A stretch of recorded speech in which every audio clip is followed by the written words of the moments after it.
to pay for luxurious trips, including a 3-night stay at the high-end Sueños stables in Catalonia, Spain last month.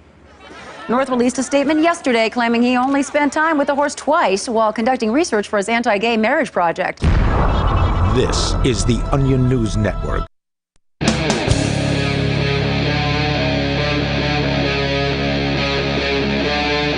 Free Talk Live. Hey, it's Free Talk Live, and the phones are open. If you want to join us here, you can. The number is 603-283-6160. That's 603-283-6160. Joining you tonight, it's Ian, Matt, and Bonnie. Coming up, Bonnie, you want to talk about trusting the so-called science, and also on the way, is it the end of the California independence movement? The founder has announced that he is calling it quits, of Calexit, as it has been called for, I don't know, at least the last half decade or so, maybe longer. So we get the actual, resignation letter from the founder we can share with you. But first up, Matt, you are reasonably concerned here that some places on the planet are talking about a total prohibition on privately owned vehicles.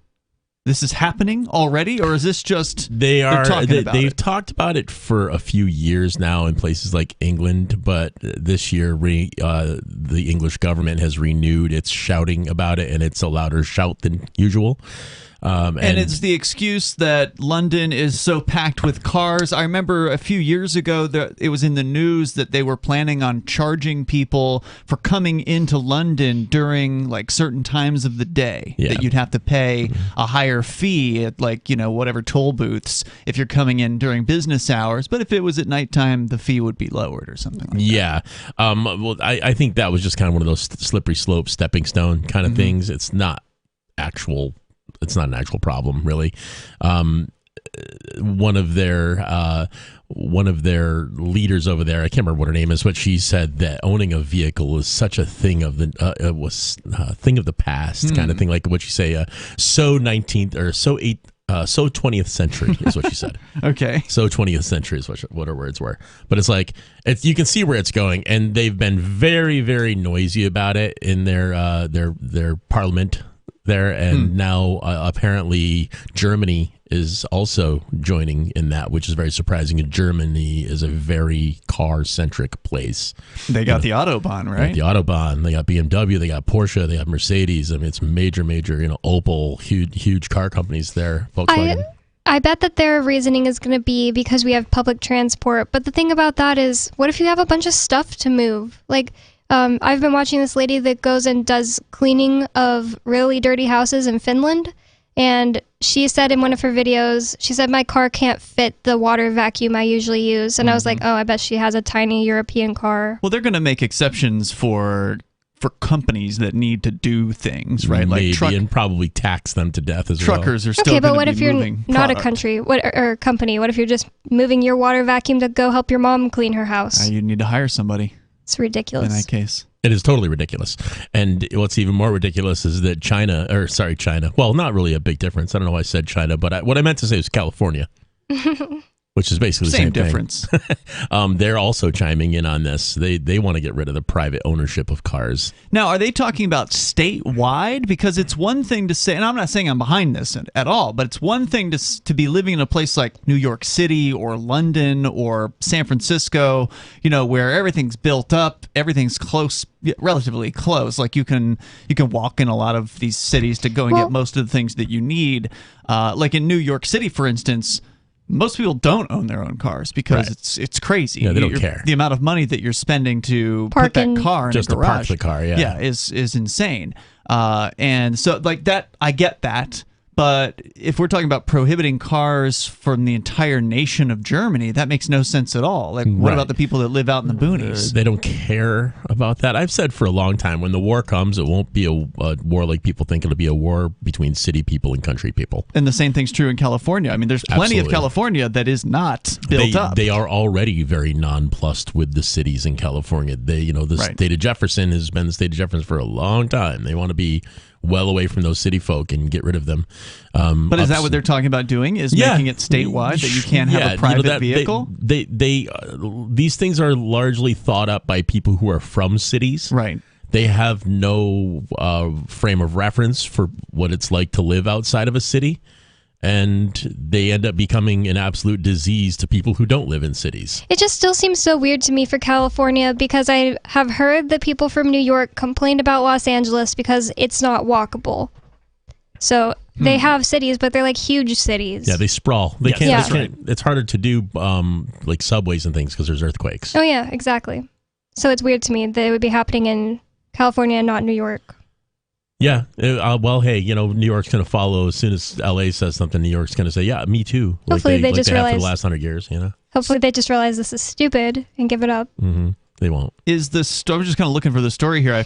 I got one here from The Truth About Cars. Is that where? Yeah, The Truth About Cars. I up? actually heard it on I heard about it on The Life of Paulos, which is a car-centric YouTube channel that I watch.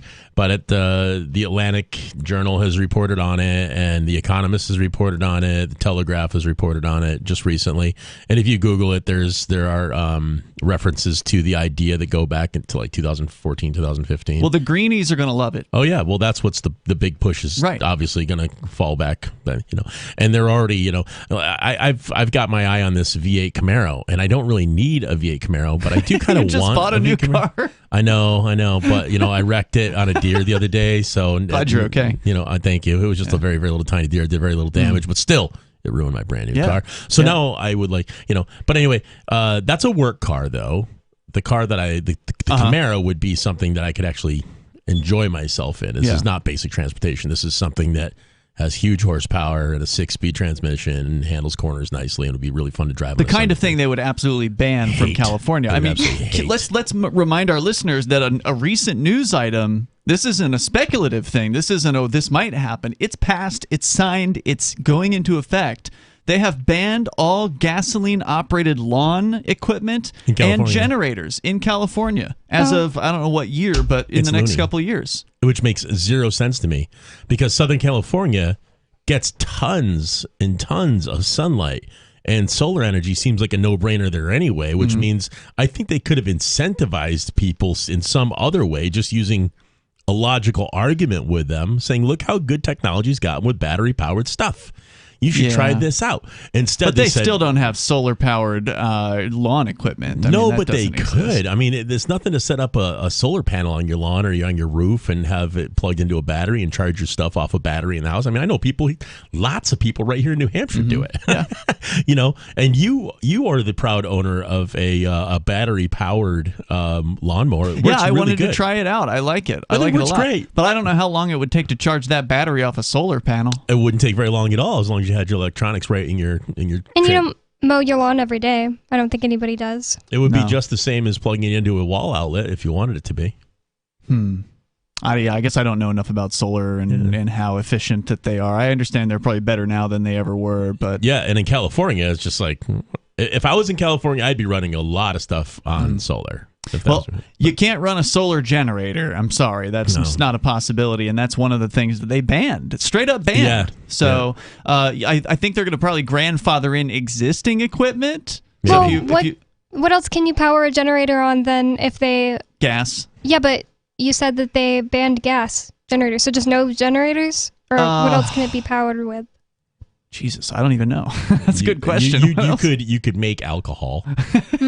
You could that's what people were doing during the gas crisis in the 1970s. My dad was right as the gas crisis in the 70s was ending. My dad was drawing up plans to make a still in the basement of our house so that he could power his truck and my mom's car. I don't know, Bonnie, if they've banned propane generators or if just gasoline generators. What's the most common generator? Gasoline?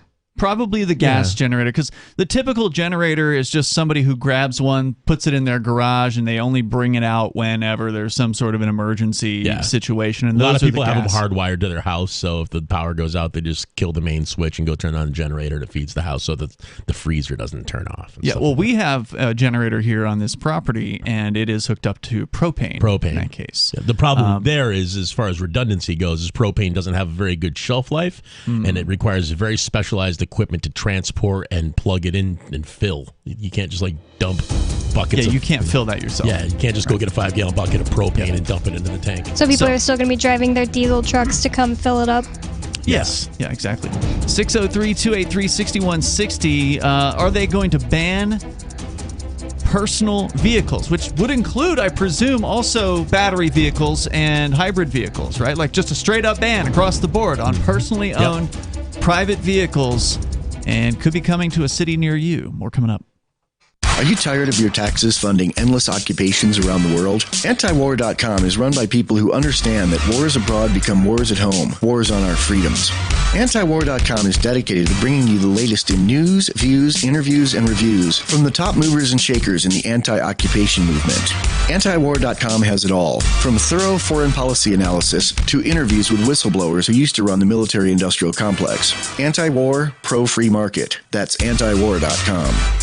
When Monster Hunter International discovers one of Isaac Newton's wardstones being auctioned off, they decide to steal it and use it to destroy the Chaos God once and for all. But a mysterious thief upends their plan, and it soon becomes a race against time as something much older and infinitely more evil awakens in the jungles of South America. Monster Hunter Bloodlines by New York Times bestselling author Larry Correia and Baen Books. Visit monsterhunternation.com for more. I'm a little obsessed with My Magic Mud. Several years ago, I met Jessica Armand, the founder and CEO of My Magic Mud, and I didn't even know my teeth were coffee stained. A week's worth of use convinced me, and now I use it every 3 or 4 days. It's clinically proven to whiten teeth, and I think it cleans better, too. My Magic Mud's available at most local health food stores, Sprouts, Natural Grocers, CVS, Walmart's Natural Beauty Aisle, but I can get it for you for 20% off with coupon code FTL20 at mymagicmud.com. FTL20 mymagicmud.com. Are you tired of governments murdering people around the world? Stop using their money. There is an alternative. Bitcoin is a stateless free market non-political currency. Bitcoin cannot be inflated or controlled by any government. By using their money, you are helping the state. Stop doing it. You have an incredible alternative available now. Learn it, use it, spread it. Get started with Bitcoin at bitcoin.com. That's bitcoin.com.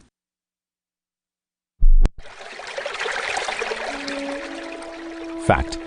The new NSA data center in Utah requires 1.7 million gallons of water every single day to operate.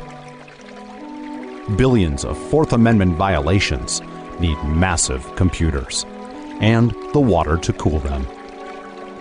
That water is being supplied by the state of Utah. Fact. There's absolutely nothing in the Constitution which requires your state to help the feds violate your rights. Our message to Utah: turn it off.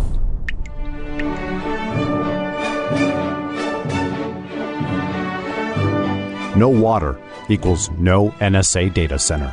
Visit offnow.org.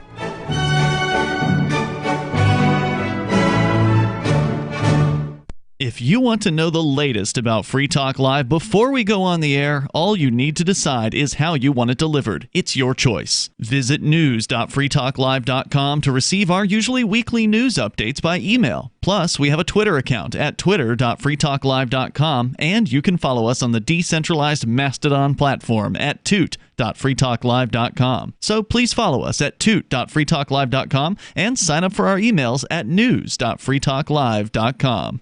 There are basically 2 types of advertising: direct response and branding. Radio's great for direct response with its low cost to listener ratio, but audio can't be beat for branding, which is a longer-term endeavor. You want to be the first thing that someone thinks of when they think about your product or service. If you have a local business that you want kept top of mind in your community, call the station. If you need national reach, Free Talk Live's got around 200 radio stations, millions of monthly listening sessions, can suit all budgets, and if we don't think we're right for you, we'll tell you. Email me, mark@freetalklive.com.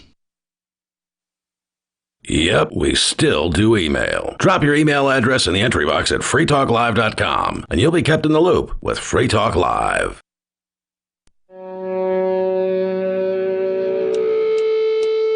Yeah!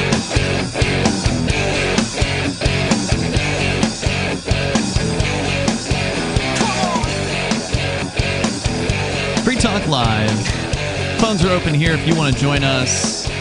We're talking about the proposal to ban private car ownership. Apparently, some places are actually talking about this.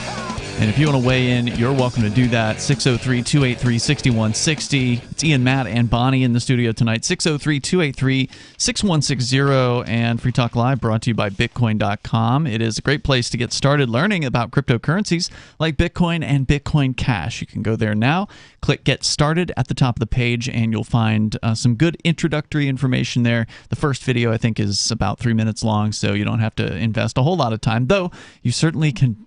You can invest as much time in this topic as you want. It is very deep, as deep as you want it to be. So head over to Bitcoin.com, click Get Started, and jump into the world of crypto, because it is an interesting world that is changing the face of finance globally. If you want to know why, you got to learn some of the basic concepts at Bitcoin.com. Also, they've got a news site for the latest news headlines anytime in the world of crypto. Go to news.bitcoin.com as we go to your calls and thoughts, and then more on this story here about potential changes to the ability to simply own your own car in the future. Some people want to make it illegal. But first, let's talk to Thomas, and he says he's calling from Earth. Thomas, you're on Free Talk Live. Go ahead.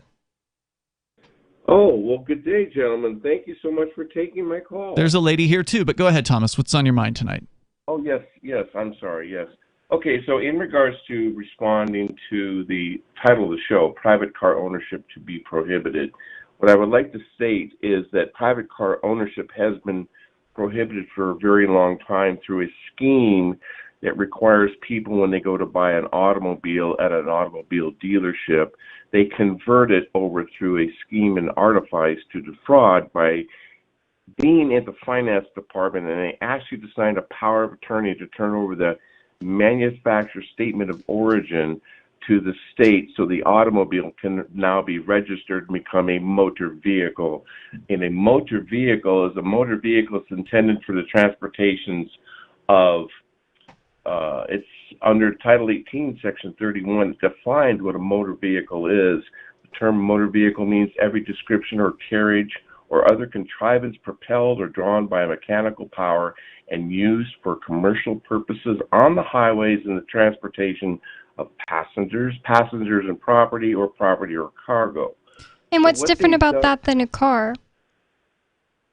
It's for commercial purposes. Right, a vehicle is a commercial use thing. Yeah, so this is actually an interesting theory. It's something that has been brought up before here on Free Talk Live. The idea of this manufacturer statement of origin is this document that essentially is very secretive because the average user cannot get their hands on it, or it's very, very difficult. There are some theories out there that suggest ways to do this, but effectively it's almost impossible to pull this off. Have you, Thomas, ever managed to secure a manufacturer's statement of origin?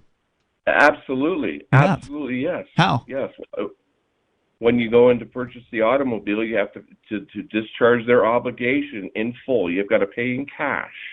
And you say that you want everything that comes with the automobile, including the key fobs and the floor mats and the manufacturer statement of origin. When you look at a manufacturer statement of origin, it's printed on bond paper, just like a birth certificate is.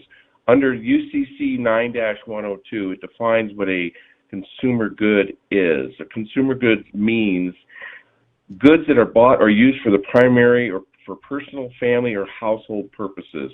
You can classify your automobile as a household item. Okay, number one. Isn't it true, though, that a lot of car dealers will not sell cars for cash? If they do, it's deceptive trade practices because it was discrimination. They're trying to force you into an unconscionable contract, which is in violation of Title 15, Section 1 and 2. But is the only way to get a manufacturer's statement of origin to buy a new car? Because obviously there are a lot of people that cannot afford to purchase a new car. Correct, and that's why the proliferation of leases and, of course, buying a car on time. As soon as you buy a car on time, you're creating a security agreement, which you now become the debtor in possession of the property, i.e. the automobile, which has now been converted to a motor vehicle, because part of the requirement is that it be registered with the state, have license plates, registration tags, and insurance. So you've got a manufacturer statement of origin, and you don't put a tag on the car, right? Like you're just driving around, you're doing free traveling. No, I'm not driving around. I'm traveling. Traveling. Driving is a commercial term. Traveling is I'm traveling. I'm transporting my household goods in my private conveyance. Now, how many times have you been pulled over for this? I don't know, 3 or 4. That's it. And how many years have you been doing this? I'd rather not say at this point, but okay. you have to understand something. When somebody when you're traveling in an automobile, you don't even have to have plates on the car, and the revenue officer, i.e. law enforcement officer, resorts to turning on his headlights and then his emergency flashers to pull you over. He's committed fraud, because there has to be a factual, articulable suspicion that there's been a crime committed. So tell me this. I mean, I don't disagree with any of the things you're saying. It's a very interesting, situation, and we do know people. Jay Noon, for instance, former co-host here on Free Talk Live, he also does not travel with a license. And I fought that fight myself for quite a long time too. I've heard all this stuff you're talking about, caller. I'm fairly well versed in too. And you're right. And the rabbit hole isn't really that deep on it, to be honest with you. And it doesn't really matter, because law is enforced according to cultural norms, not according to law. Well, this what I wanted to get to with your call, Thomas, is to hear more about your story. So when you get pulled over, what happens? Well, the first thing that happens, I give the officer, the revenue agent, it's called a questionnaire. Okay. Now, you have to understand something. When you give them a questionnaire, they're required under the Administrative Procedures Act to answer the questionnaire. And the questionnaire is a notice of inquiry and a report of detainment. And you're asking them to fill this out as an officer, a public servant, because remember, every man or woman who takes an office serving in, government has taken an oath, and that oath is to, protect and defend the Constitution and the people thereof. So now, if there's no injury and there's no victim, there's no reasonable articulable fact, there's no reasonable articulable suspicion they pulled you over, they've just committed a felony against you. Now, Adam Kokesh was pulled over in Colorado, and he was held for 12 days. He had no plates on his car. They tried to trump up all this stuff on him. And, of course, Adam's a very, very, very smart, articulable man. He's a blessing to all of us. If you could listen to the interview you guys did with him, it was very, very wonderful. So now, when you serve him with this public service questionnaire, and what you're doing is you're being very, very, you're being very civil. And the affirmation by the public servant, and he has to sign this thing, and it's got to be witnessed, so you can request that a supervisor come out and or a sergeant. His failure to sign this is it's $100,000 levy. Okay, so I want to know more about what has happened specifically to you. When you handed them this questionnaire, did they go ahead and fill it out?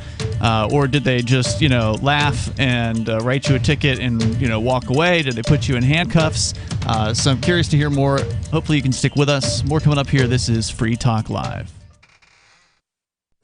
And now, time for something totally different. Intercoin is a project that's working to make crypto mainstream. We use the power of smart contracts to help any community in the world launch their own cryptocurrency. Ever wanted to release your own coin or build your own app to grow your business? Intercoin's team builds apps that have reached 9 million people around the world. And now it's time to help make a real social impact in your local community. Go to intercoin.org and join the movement. That's intercoin.org. When we first started Intercoin about 3 years ago, we had a big vision to help every community in the world have access to the same tools that large states and federations do, to hold local elections on the blockchain, to have their own local currency, shop local, hire local, and help fight the forces of globalization that have decimated some of these communities. Go to intercoin.org and join the movement. From Feature Story News in New York, I'm William Denzelo. The presidents of the US and Russia have held a phone call to discuss the rising tension surrounding Ukraine. The White House says President Biden made clear that there'd be decisive action if Russia invades further. And according to the Kremlin, President Putin warned that further economic sanctions would be a colossal mistake. Ahead of the call, a Kremlin spokesperson said that Moscow was hoping for compromise. Russia has recently outlined a list of demands over European security. Julia Chapman has more. The Kremlin says Russia and the West need to take into account each other's red lines. Russia's have been outlined in 2 wish lists it's published on European security. It wants NATO to stop expanding and to keep weapons out of Eastern Europe. The military bloc won't make those promises, but President Joe Biden has ramped up dialogue with his Russian counterpart in recent weeks. The US says its intelligence shows a significant military buildup along Ukraine's border, sparking fears that Russia will invade its neighbour. The Kremlin denies any such intention. Julia Chapman, Moscow. South African officials say the country's passed its peak of Omicron cases without seeing a significant spike in deaths. The news offers hope for nations currently seeing a surge in COVID-19 infections. India's daily COVID-19 tally has jumped once again by nearly 43%. Authorities are urging people to stay indoors but say it's too early to impose harsh restrictions. Extra hospital beds are being made available across England as daily coronavirus cases continue to rise. Latest figures show more than 183,000 COVID-19 infections reported in 24 hours. The US Centers for Disease Control and Prevention has changed its travel guidance for cruise ships from a level 3 to its highest level 4, advising people not to go on cruises regardless of their vaccination status. It's a new blow for the cruise line industry devastated by the first wave of the pandemic. US correspondent Caroline Malone reports. Cruises are out, with Omicron very much in and leading to a surge in cases on ships in the last 2 weeks. The Centers for Disease Control and Prevention said from mid-December there were more than 5,000 COVID-19 cases reported to them from cruise ships in US waters. That's led them to advise people not to go on cruises regardless of whether they've been vaccinated and had boosters or not. Cruise representatives say they're disappointed in the decision, given protocols ensure there are lower levels of cases on cruises compared to land. Johns Hopkins University data on Wednesday showed the US had a 7-day average of more than 300,000 new cases daily. Caroline Malone, Washington. Lawyers representing Ghislaine Maxwell maintain her innocence and plan to appeal the guilty verdict. The British socialite was found guilty on Wednesday of recruiting and sexually abusing young girls and faces the possibility of decades behind bars. From bureaus worldwide, this. Got Telegram? You can follow our channel there and discuss show prep with other listeners at telegram.freetalklive.com.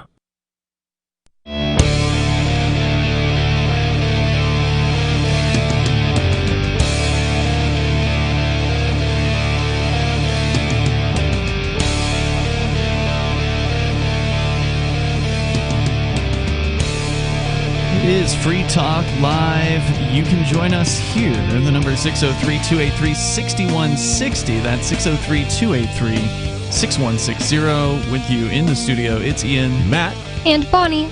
We started out talking about some proposals in places like the UK and California, suggesting that perhaps private car ownership will be banned someday in these places. And a gentleman called in saying that actually that's already happened, and he's getting into an interesting sort of legal theory that seems to be true from what I've seen. And Matt, you said you've delved into this personally. Yeah, and fought it in court. Did you win? I did. And this was in New York State? That was in New York State, but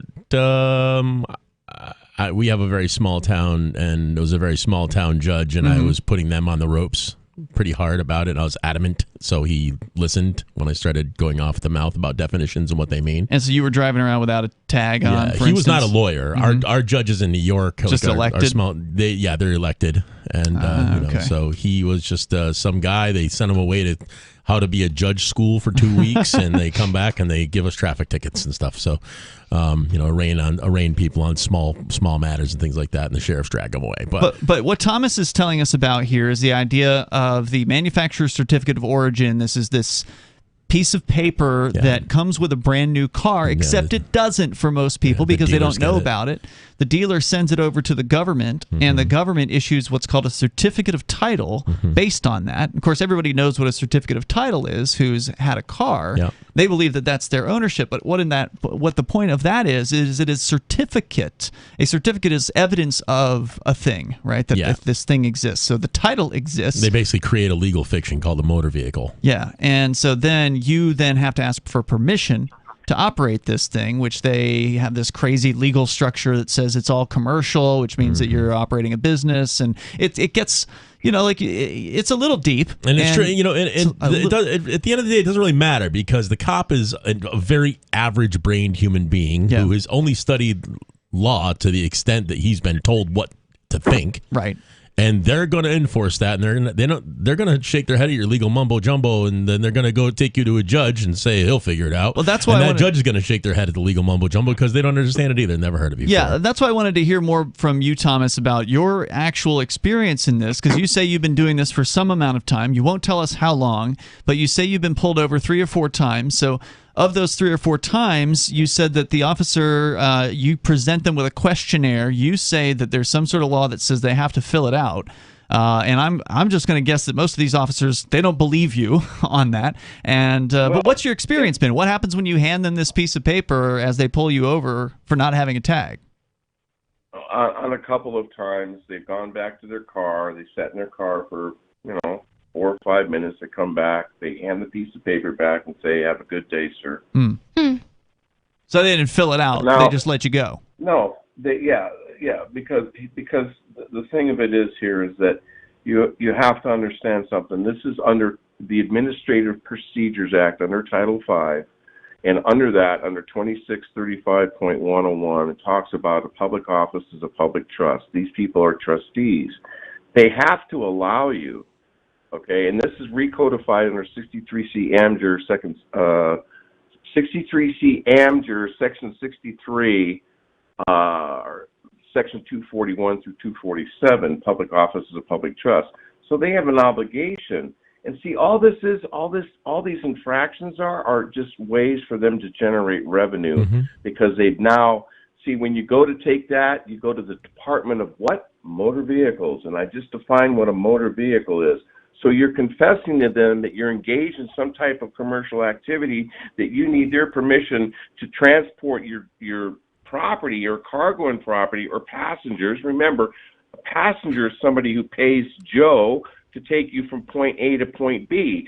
I know people that have been pulled over in California and Montana, and the highway patrols asked them like 3 or 4 times, "How many passengers do you have in your car?" And the response from the people who were traveling said, "That's not a passenger. That's my wife. That's my brother-in-law, and that's my, Because the word passenger has a legal definition. I see what you're saying. So what happened the other couple of times? You said twice the officer handed you back the questionnaire. What about the times they didn't? One time the officer didn't even get out of didn't even come back to the car. He backed up and just left. Okay. So you've never been ticketed for this? No. Wow. No. Now, do you think this is the cops are driving away because they've gone back to their car, done their research, and made a valid argument with themselves that what you're saying is correct? Or are they just saying, this man is a sovereign citizen, he's going to shoot me with an AK-47 if I walk back up to that car? No. I'm driving away. The sovereign citizen stuff is that's hyperbole. That's bullcrap. I get it, but that's what the cops are told. The cops are force-fed that stuff, and they believe it generally. That's fine. That's called a conclusive presumption, and that can be defeated. In the legislatures in 43 states in this country, there's a book called the Mason's Manual of Legislative Procedures. In Section 73 of that manual, that's what the legislature goes by in addition to Robert's Rules of Order. It states in there in Section 73, and anybody can go look it up, it states, the people of each state are vested with the sovereign authority expressed by the elected representatives serving in the legislature. It's in their own procedure books in the legislature. So now you have to understand something.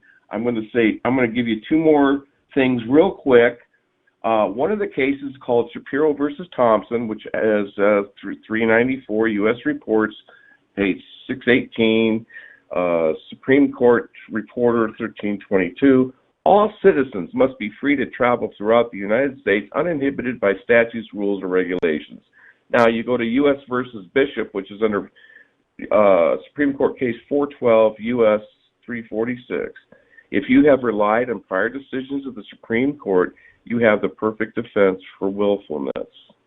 So now, do you think these people are going to go ahead and cause potential huge liability against themselves when somebody is articulate and polite? You have to be polite. Mm-hmm. You do not be belligerent to your brother. You always be polite. You just let them know that this is the way what's going on, and this is not acceptable. You know, I think there is something to be said for being a difficult target, and these people are bullies, and they want to pick on the easy marks, and whether this stuff will actually end up holding up in court or not is another question, because you've never gotten there, and I would love to see more of this stuff in action. Did you ever get any video when you were pulled over? No. See, one of the problems with a lot of the people who have who promote these theories is that they very rarely have any actual evidence to back up the stories. I'm not saying what you said didn't happen. You sound very knowledgeable. You can cite these things off the top of your head, and I did have you send me an email, and I will share what you've sent to me here on our social media site over at social.freetalklive.com. That way people can take a look at this, because this is something that how many hours did you have to spend researching this before you're so knowledgeable? Brother, I've been researching, looking for the truth since 1980, from the complete tear apart of the income tax laws, the statutes, codes, and regulations, to the Constitution, and what Constitution are we talking about? If I may say one other thing, there was a case that happened down in Florida. It's called Trezevant versus the city of Tampa, Florida, where they arrested this man for allegedly reckless driving or whatever. They held him for a period of time in that jail. And the 11th Circuit Court came out and said that the $65,217 per hour and a $1.8 million per day for the total fees.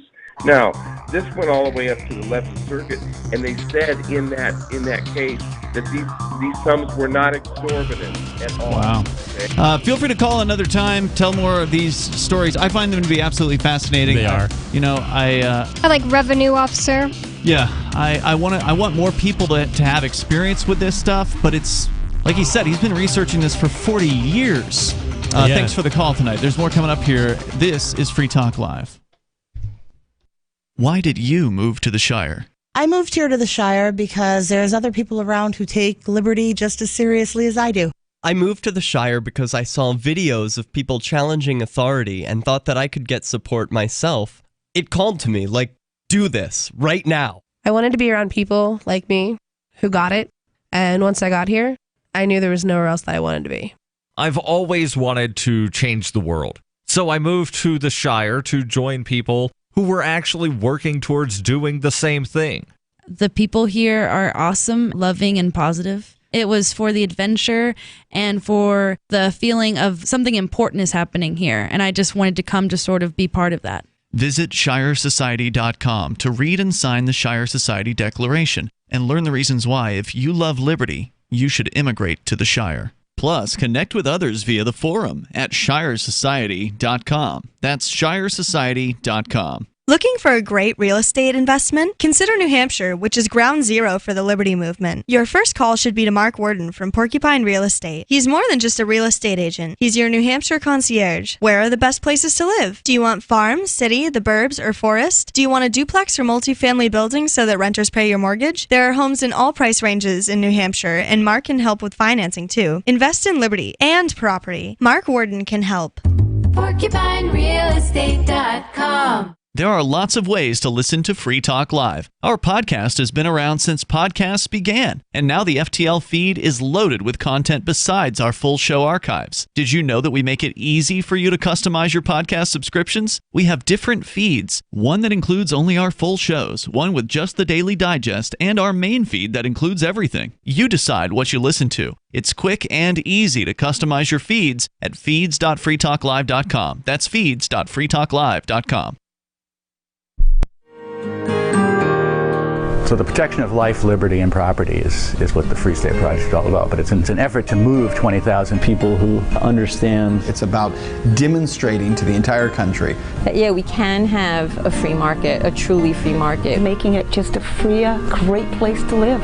It's the world's largest voluntarist libertarian community, and it's only getting bigger. That's amazing, to be able to move to a place where other people passionately believe in being free and independent. What the Free State Project is managing to do, though, is to put their money where their mouth is. It's physically getting up across the country and saying, let's go someplace and let's demonstrate the power of these ideas. There's a lot of kind of philosophy that surrounds liberty. There's a lot of thinking about it and talking about it. But here in New Hampshire, people are doing it. 101 Reasons Liberty Lives in New Hampshire, a documentary by Free State Project Early Movers. Watch it free at 101reasonsfilm.com. 101reasonsfilm.com.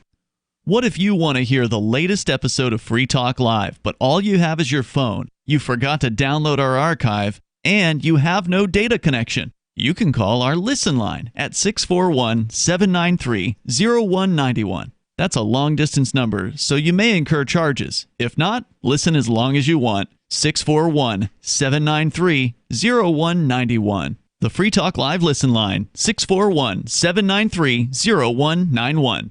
So you've signed the Shire Society Declaration and are planning your move to New Hampshire to be around more liberty-oriented people. Next, sign up for the Shire Society Forum at forum.shiresociety.com. There are a bunch of people there who are already in the Shire, and they want to meet you. If you're already in the Shire physically, you should also come by the forums. Remember, not everyone uses Facebook. New people are signing up for the Shire Society Forum every month, so drop in and say hello at forum.shiresociety.com.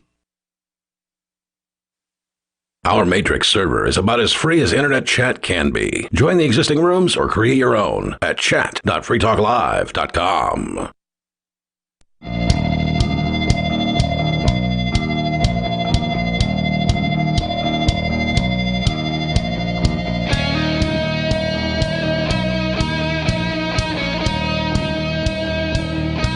It's Free Talk Live, and you can join us here. The number is 603-283-6160. That's 603-283-6160. We do have a social media website over at social.freetalklive.com, and I'm going to take the information that our last caller emailed, drop it on a post over there. So if you want to take a look at it, it includes a 100-plus page PDF and a YouTube It's just like video. his write-up?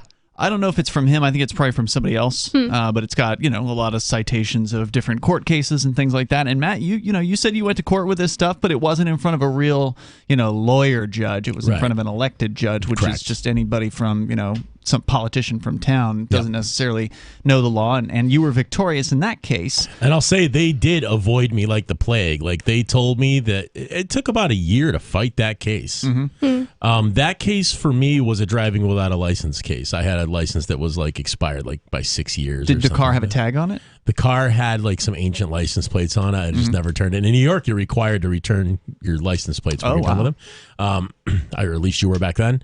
That's because the state considers those its property. Yeah, well, every day that you don't have insurance on your car, it's a $5 fine, and you cannot be driving it, and you need to renew your registration, or you get a similar fine, and every day you have the plates. So you're not allowed to keep the plates. I had plates on mine forever. I never seemed to have a hassle with a fine around that, but the law is there for it. So anyway, I just I'd been just try. I don't pay attention. I'm not one for forms and filling them out and stuff like that. So that said, I got pulled over. I hadn't had a license in many years. The car was 3 years overdue on its inspection. So your license, you had one, but it expired? Yeah, and like a really old let license. It go? Yeah, I just didn't care, But I ended up going to court for it. They gave me the runaround. They said, "Oh, court." They'd make a court date for me. I'd show up and it's closed. Oh, court's closed tonight. Nobody told you. Tonight? Yeah, we sent out. We sent out notifications to everyone that court would be closed tonight. You didn't What get the the heck? notice. Yeah. So and they did that over and over again for a long time. But then you actually went to trial and he found you not guilty. Yeah, I pushed it, and the prosecutor was losing his mind in the courtroom. It was kind of funny. It was very funny. he was turning all red and like freaking out, and I just started, because I took the stand for myself and I started testifying, and part of my testimony was just giving words and definitions, what vehicle means, what traffic means, and so forth, and pulling them from their own systems, their own and laws. I was very sick because I was getting worked up too, because I kept getting, what is it Objection. called when the prosecutor tells you he wants you to stop talking, and It's an objection. Objection. He was objecting to everything, and finally the judge is like, he's testifying the way he wants to testify, and I look over and he's actually writing down the words that I'm giving and asking me to slow down so that he can look them up. I was like, oh, so this guy might not be a complete knucklehead. Listening to you, maybe it's a good idea that we don't have lawyers at every level of government. Maybe we should start electing. We'd probably be better off if we have to elect people, let's elect normal people and not have requirements of being forced through some law school factory. Yeah, it's a good point. So why did you, after being victorious in this case, at what point did you decide, all right, I'm going to go get a government license and start tagging cars? I didn't until I moved to New Hampshire. Why did I think you it was change 2015. Why did you decide to do that here? Because I was driving for a living, and it was just like a major part of my job is behind the wheel, and I just do not, if I have an appointment with important business people, I do not want to get stopped by some dorky pig on a power trip and revenue wants to officer drag me. Sorry.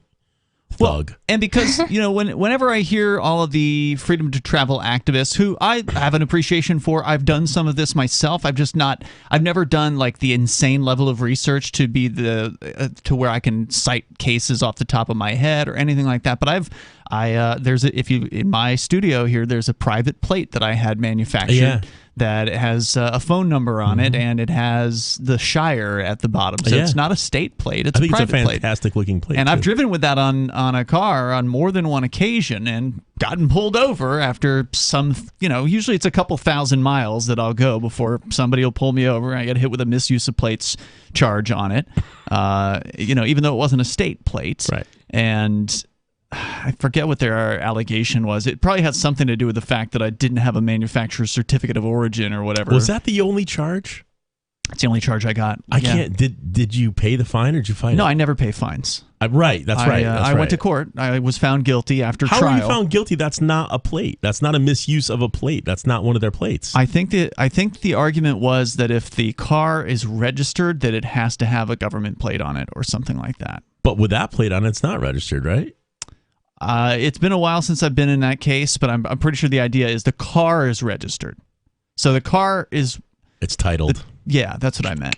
Yeah. It's titled. Yeah. And that's, one of the frustrating things about this... That's where this conspiracy theory is, or not conspiracy theory, because it seems like it's true. Yeah. But this particular theory is that, if it's commercial, then they can regulate it. And it's like, well, why would they be able... Who are these people, and why can they tell you that they can regulate you if you're taking a passenger somewhere? Why? I don't buy that either. Yeah, the thing is, all of the law surrounding, like all the foundational law for because cars haven't been around all that long at this point. 100 years or 100 so. years. And all of the laws surrounding it are pretty explicit in what they're trying to mean. It's in modern English, and it's very clear what they're getting at.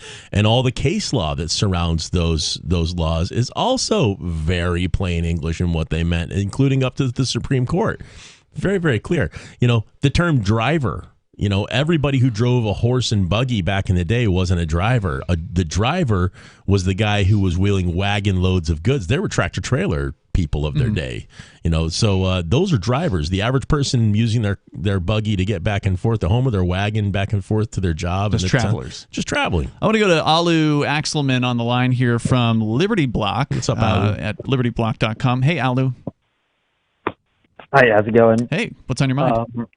I'm enjoying the discussion. It's very interesting about property ownership of cars, and also about license plates and traveling versus driving for a commercial reason. I've heard this argument from sovereign citizens or other people libertarians and voluntarists who just want to drive freely. I kind of understand it, and it might even be true that maybe 100 years ago when they made the laws, they only sought to regulate people who are driving for commercial use and not private travelers. But that being said, As you guys know, I'm a voluntarist. I don't believe the government should be involved in any cars, commercial or private. Right. That being said, here in the real world, I am extremely skeptical, meaning I don't really believe that using the defense of being a traveler or a certificate of whatever ownership or whatever the previous callers were saying, which they sounded very well studied and intelligent, and maybe they're saying legitimate stuff. But even if they were real court cases and laws they're studying, I cannot believe that any cop would take their survey and do anything besides arrest them. Or and I agree with that. But I would stop you at saying any cop, because there might be a cop or two or something, and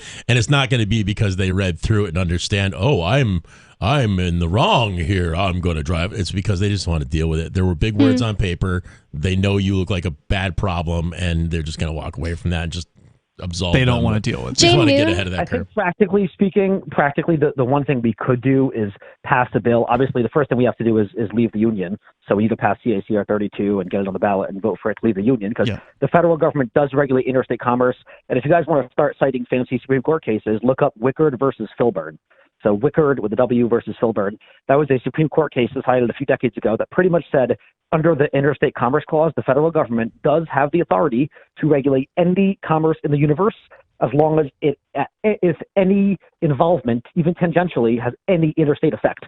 Meaning, if you buy a gun from me, technically that means that's less guns you're buying from Smith & Wesson, which is based in Mass, meaning it's interstate commerce. So the more you buy from Mass, I'm serious. I'm not joking around. You guys I've heard that interpretation as well. So Wickard versus Filburn, that's what it says. Anything in the universe is literally in some way interstate commerce, and the federal government can regulate it. The actual case with Wickard was a guy was feeding his own cows his own grain. He had cows and he grew his own grain or something, but he bought less grain from neighboring Iowa. And they said, "Oh, well, you're hurting the Iowa economy." Affected interstate commerce, and it's yet another reason to divorce. Another reason to divorce DC. Bonnie, what did you want to say about Jay Noon? I was going to say I agree with what Matt was saying. The reason that the cops walk away if you hand them a survey probably is that they don't want to deal with it, because that's how Jay Noon basically lives as an actual sovereign human. They don't want to deal with him or his family. And you'll notice the side of his horse trailer has a sign on it that says not for hire. Hey, Alu, do you have time to stand by and talk about Collexit and what's happening out there? All right, hang on. Alu's an excellent secession independence advocate. He's probably, I would say the top advocate of New Hampshire independence. And it looks like California's Collexit movement is falling apart. We'll tell you about it coming up.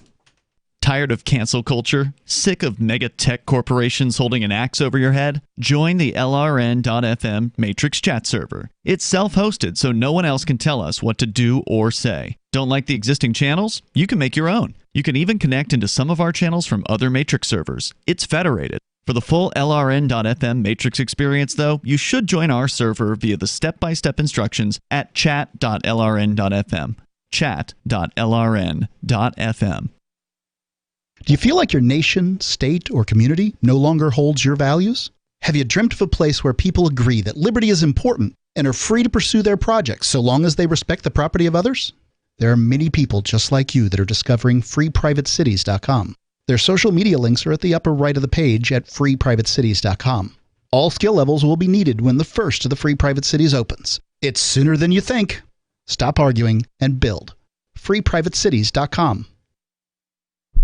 The new 4th edition of Healing Our World, The Compassion of Libertarianism, will take your understanding of liberty to a deeper level and has over 1,300 updated references, new cartoons, and a foreword by Dr. Ron Paul. With discounts for multiple book purchases, the 4th edition of Healing Our World is a great gift for the liberals, pragmatists, environmentalists, and Christians in your life who think libertarianism is cold-hearted. Get yours today at healing.freetalklive.com and use promo code FTL for a $5 discount. If you want to know the latest about Free Talk Live before we go on the air, all you need to decide is how you want it delivered. It's your choice. Visit news.freetalklive.com to receive our usually weekly news updates by email. Plus, we have a Twitter account at twitter.freetalklive.com, and you can follow us on the decentralized Mastodon platform at toot.freetalklive.com. So please follow us at toot.freetalklive.com and sign up for our emails at news.freetalklive.com. You're listening to the live edition of Free Talk Live. Hour number 2 is next after the news here on the Liberty Radio Network at LRN.FM. From Feature Story News in New York, I'm William Denzelo. The presidents of the US and Russia have held a phone call to discuss the rising tension surrounding Ukraine. The White House says President Biden made clear that there'd be decisive action if Russia invades further. And according to the Kremlin, President Putin warned that further economic sanctions would be a colossal mistake. Ahead of the call, a Kremlin spokesperson said that Moscow was hoping for compromise. Russia has recently outlined a list of demands over European security. Julia Chapman has more. The Kremlin says Russia and the West need to take into account each other's red lines. Russia's have been outlined in 2 wish lists it's published on European security. It wants NATO to stop expanding and to keep weapons out of Eastern Europe. The military bloc won't make those promises, but President Joe Biden has ramped up dialogue with his Russian counterpart in recent weeks. The US says its intelligence shows a significant military buildup along Ukraine's border, sparking fears that Russia will invade its neighbour. The Kremlin denies any such intention. Julia Chapman, Moscow. South African officials say the country's passed its peak of Omicron cases without seeing a significant spike in deaths. The news offers hope for nations currently seeing a surge in COVID-19 infections. India's daily COVID-19 tally has jumped once again by nearly 43%.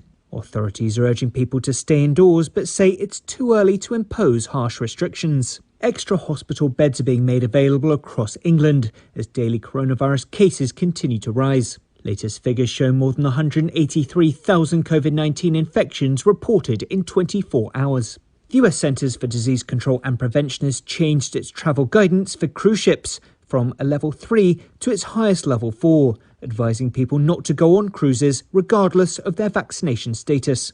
It's a new blow for the cruise line industry devastated by the first wave of the pandemic. US correspondent Caroline Malone reports. Cruises are out, with Omicron very much in and leading to a surge in cases on ships in the last 2 weeks. The Centers for Disease Control and Prevention said from mid-December there were more than 5,000 COVID-19 cases reported to them from cruise ships in US waters. That's led them to advise people not to go on cruises regardless of whether they've been vaccinated and had boosters or not. Cruise representatives say they're disappointed in the decision, given protocols ensure there are lower levels of cases on cruises compared to land. Johns Hopkins University data on Wednesday showed the US had a 7-day average of more than 300,000 new cases daily. Caroline Malone, Washington. Lawyers representing Ghislaine Maxwell maintain her innocence and plan to appeal the guilty verdict. The British socialite was found guilty on Wednesday of recruiting and sexually abusing young girls and faces the possibility of decades behind bars. From bureaus worldwide, this is FSN. With FSN Spotlight, I'm Simon Marks. Today, more memories of Desmond Tutu, the Nobel Peace Prize winner, whose journey as the moral conscience of South Africa ended with his death last weekend at the age of 90. We're going to hear again today from John Battersby, the former Johannesburg correspondent for the New York Times, and before that, the Christian Science Monitor. Today, he tells us about Desmond Tutu's relentless fearlessness. It was on display for decades. He had a kind of moral fearlessness. There was nothing you could not achieve if you did it as a collective. And he was fearless in terms of what he knew was right. And he motivated people above the heads of leaders. You know, he would sit down with P.W. Botha and tell him exactly what he thought, needed to happen.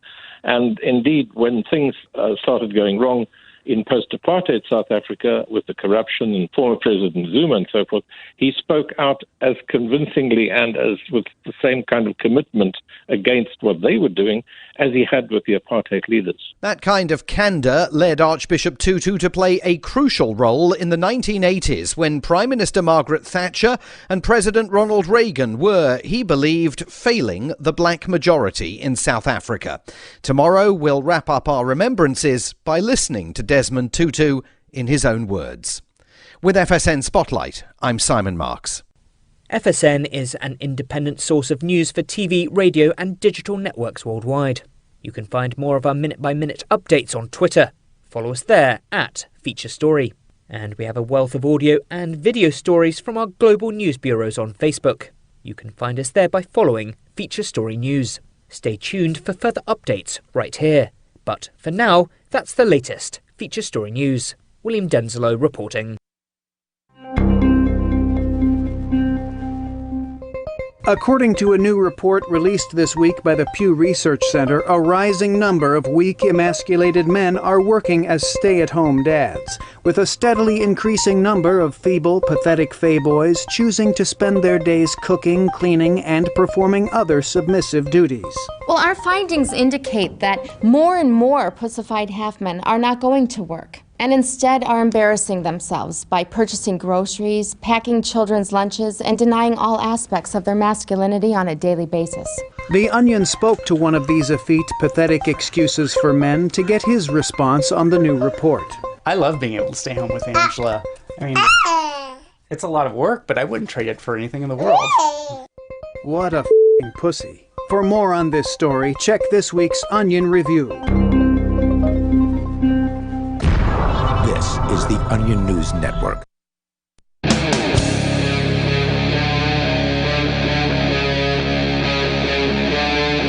Free Talk Live. It is Free Talk Live. Phones are open here as we kick off the second hour of the program. You can bring up anything you want. The number is 603-283-6160. That's 603-283-6160. We were just watching the video that our caller earlier tonight who was talking about freedom to travel sent along, and he sent along a 100-plus page PDF. I've posted both of those over at social.freetalklive.com on the Free Talk Live profile. And I was just saying, I love these people, the freedom to travel guys that know their stuff. You know, they've taken the time to research this. The video that he posted is of a guy named Rick Martin. Calls himself a constitutional lawyer, and he says he's won multiple cases, and the document is his document, 100 and something pages that he's got printed out. He has it in his car with him at all times. Nice. And so, you know, these guys are prepared. They know what they're doing, and it's fascinating stuff. If you want to comment, whether it's on freedom to travel or the original topic of the show, which is the some government agencies in some places talking about banning the private ownership of cars across the board. That's what started this whole topic. But also, it ties into something that we were talking about California possibly banning cars. It ties into a topic I had tonight, which is about Calexit. And Alu Axelman is still with us here from LibertyBlock.com. And you're a big advocate for New Hampshire independence and just in independence anywhere. And, you know, I think you would agree with us, and I presume I can speak for the rest of the studio here, that we want to see anybody secede from the United States, right? We would cheer them on. Absolutely, 100%. And I've been supporting Calexit for a while. I think every state has the right to self-governance. And once we get every state totally independent from the union, then we can move government even more local. Did you hear the news that apparently 2 weeks ago, the founder of Calexit, the movement to make California an independent nation, has not only resigned, but is basically scrapping the entire thing? Yeah, I'm following the drama a little bit. I'm close with Marcus. I'm not close with Louis Marinelli. Them two, I believe, were the founders or presidents or whatever of the movement. Yeah, I mean, that's pretty unfortunate. Louis Marinelli is a very interesting guy. He's pretty conservative, right, libertarian on most issues, and Marcus is pretty progressive. He's the Democrat on the panel there. And they've both been very close for years, I believe. But what happened was they I think, made some strategic mistakes for years. The Calexit movement, the Yes California social media put out press releases and put out essentially statements on almost every news event happening throughout the United States or the world, or even foreign. They would say, we stand with Palestinians, we stand with Iran, we issue this statement, we support this, condemn this. And I think I mentioned, or I wanted to mention to Marcus years ago, saying, you don't really need to do that. You're just risking alienating parts of your movement base, and there's kind of no benefit, and it distracts you from what you do. Where we see Daniel Miller in Texas, who's the most hyper-focused, he's the opposite, where he literally only lives, breathes, and sleeps one thing, Texas, independence. That's all he ever does. Talk to him, that's all he ever does. And he doesn't get distracted with other stuff. He doesn't talk about, yay, Biden's pooping his pants. He doesn't get distracted with that stuff. He doesn't put out a statement from the TNM every 3 weeks saying we condemn this or support that. So anyway, the Calexit movement put out a statement saying the Rittenhouse trial, he was obviously innocent.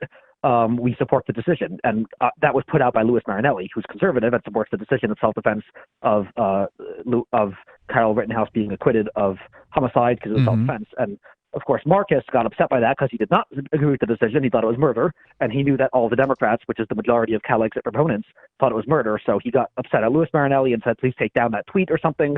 And Louis said, no, screw you. And then it just devolved from there, and then they fought over that. And it was, if they wouldn't have made a statement in the first place, like if they would have just stuck to the one issue, which is California independence, that's enough. Like that's a hard enough issue. You don't need to take on multiple battles. You know, that's a hard. Yeah, I agree with that. And I remember seeing when the two of them were having it out, there was a statement that Marcus Evans, who is, I guess, the CEO of Calexit or the president or whatever, he's basically stepped down because Marinelli, the founder, still controlled social media, still controlled even the live streaming captions. So it was really wild. As the CEO was making a live streamed statement, Marinelli, the other guys behind the scenes, putting captions up on this, like the lower thirds that say completely different things than what the other guy was saying. I mean, it was a really petty thing to do, and it was ridiculous to watch it happen. But basically, I was watching essentially the two people who were the two primary guys having a falling out publicly, and it was pretty bad. But apparently, the part I didn't see was that Marinelli actually on December 14th posted over on Substack.com a lengthy piece about how he is now walking away. The headline, this post marks the end of the California independence movement. He says, I brought Calexit into this world, and now I will take it out. Wow. And then he goes on. I saw that title, and that's where I have an issue with him. You can't end a movement. He can say he's leaving, but there is a big movement. There are, 39 million people in California, and if at least a few million, 5, 10, 20 million, want to leave the union, he can't end that movement. There's a big movement. He's not going to end the pro-freedom movement or the communist movement. There are millions of people in the world that are going to carry on the torch. And again, right now, yes, California, there's not tremendous strong movement like there is in New Hampshire or Texas, but guess what? When Biden loses, or in 2022, when the Democrats inevitably lose the House and Senate, there's going to be a resurgence of the Cal-exit movement because they're going to see Republicans in control, and that pendulum will swing back. So I think the movement's going to be just fine. And there is no movement in Arkansas where he's moving to, so I just think it's really, he must not be really that actually into independence. It was something else that was motivating him, because why would you move to Arkansas? He's always, without just being an outsider, obviously I don't pay close attention to Calexit. I just generally support the idea of California seceding, so I've cheered them on. But having heard a few things about him over the years, he's always seemed to be a bit of a loose cannon. I mean, at one point he moved out of California and moved to Russia. Like, why would you? And yet he still continued to lead, quote unquote, the from Russia. California exit from Russia, which is very strange, messaging, right? Like, oh yeah, I support California's independence, but I'm leaving. Keep up the good fight. That I think hurt the movement. Yeah, and he hasn't even moved back. He's writing this "I'm leaving" post, saying specifically that he's living in Turkey right now, and he won't move back to the United States until his wife gets citizenship. And when he does move back, he doesn't want to bring her to California, so he's going to move to Arkansas. So yeah, I agree with you, Alu, to act as though one man can take down an entire movement. Obviously, that's not true, although if he does control social media and whatever other elements, like a website, he can certainly do some damage on the way out the door. And it just makes me grateful that here in New Hampshire, we've got a fairly decentralized New Hampshire exit movement. There are different groups, there are different people, different websites. I think there are 3 different New Hampshire exit URLs, all controlled by 3 different people. So, if one New Hampshire exit URL starts talking about how they should stay in the union, then there's still 2 others that are good. And then there's, of course, the Foundation for New Hampshire Independence, Alu, which you are the new president of, by the way. Congratulations on that. And those are the 4 websites that I can come up with off the top of my head. Of course, nhexit.us is the one that I'm involved with. But is there anything else that's new? You mentioned CACR 32. Obviously, we've talked about that to quite a large extent. For our listeners, that is the actual bill number here in New Hampshire that is going to get a hearing within probably the next couple months. What are you hearing? I mean, you're in this thing, in the thick of it every single day. What's going on? Yeah, did you see the nice letter that Representative Brody DeShays, our friend, wrote to us? Oh, thanks for the reminder. I actually meant to pull that up because I have not read the whole letter. I started reading your responses to him. So there's this state representative. Is he a Democrat or a Republican? He's got a Republican-sounding name. Yeah, but I Brody. didn't look him up. Yeah, he has an R by his name. Okay. Well, I mean, there's going to be plenty of Republicans that support the empire. You know, there's people that want to take control over the empire so they can shove it down the throats of their opponents, and they love this constant fighting over it. So it's, you know, there's going to be people like him, and he just trots out all the garbage basically about, you know, why we need to stay with the Union, and you just tear his letter up just limb from limb. And you invited him to do a debate, and of course he's ignoring you. Exactly. So I asked him, we had a few email exchanges that were pretty polite, and I said, will you debate me? And he said, no, I would rather write a letter. And I said, I'm going to write a rebuttal. Can I please debate you after that? He said, no. So I'm looking, if anyone's listening, I'm looking to debate anyone, especially a state rep, especially New Hampshire, but I'll take on Dictator Sununu or anyone else in the world who's willing to debate. Yeah, and how can people reach out to you? What's the best way? LibertyBlock.com? Yeah, Facebook, Twitter, aluaxman@gmail.com. Thanks, Alu. Appreciate the call tonight. Actually, I'm going to pull his post up. We'll talk about it here in a moment. Thanks for the call. Definitely appreciate the update over at LibertyBlock.com. More coming up here. This is Free Talk Live. My name is Jacob Hornberger. I'm president of the Future of Freedom Foundation, which Congressman Ron Paul awarded for having an outstanding freedom website. Write us at fff@fff.org, and we'll send you a free 3-month subscription to our monthly journal of libertarian essays and our booklet, Economic Liberty in the Constitution, which George Mason University economics professor Walter Williams praised in a recent column. That's fff@fff.org. After a devastating war, the alien visitors were driven back, and their willing human collaborators were left behind to face the music. When Emma Jean Anderson's ex-lover brings her from prison, Nathan Foster and his 14-year-old nephew Ben are tasked with bringing the pair to justice. An easy enough job until they discover something is inside Emma Jean, and the fate of the planet hangs in the balance. The Family Business by Mike Coopery from BaneBooks.com. I'm crazy about My Magic Mud. This is the most important oral care product created this millennium, and I'm not kidding. We all have different opinions on politics and issues, but we all have mouths. And I want yours to be as clean as possible, with teeth as bright as they were meant to be. I will never be without My Magic Mud. It's a little surprising, but man, does it work. If you only listen to one thing I say ever, go to mymagicmud.com and get 20% off with code FTL. mymagicmud.com, code FTL. Are you tired of governments murdering people around the world? Stop using their money. There is an alternative. Bitcoin is a stateless, free market, non-political currency.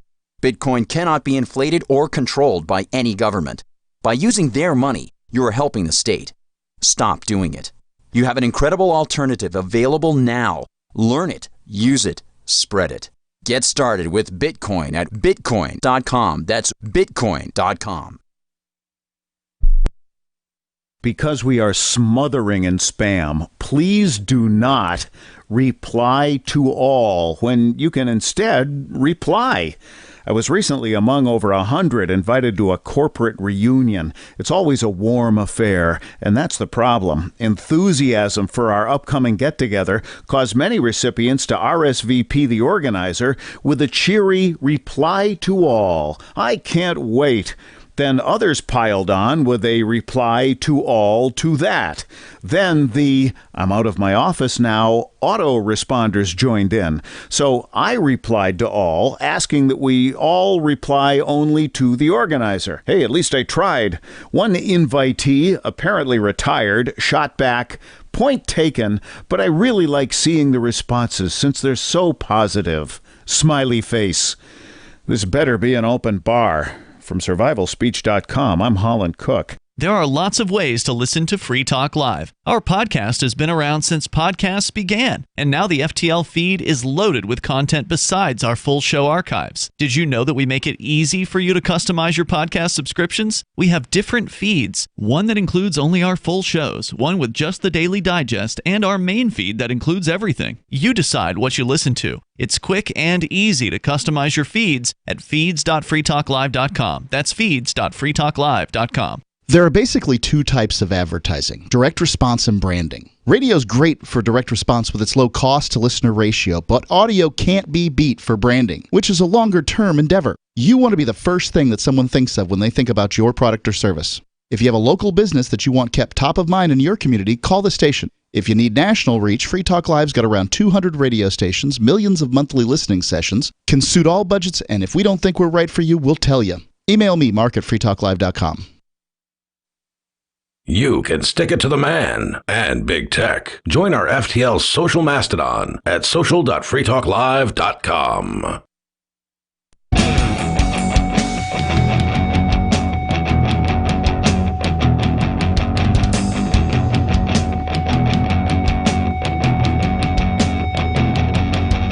It is Free Talk Live.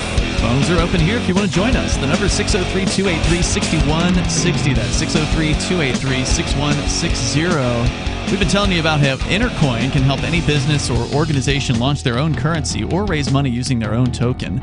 And now Intercoin has launched its investor token worldwide, and for the first time, it's available on an exchange.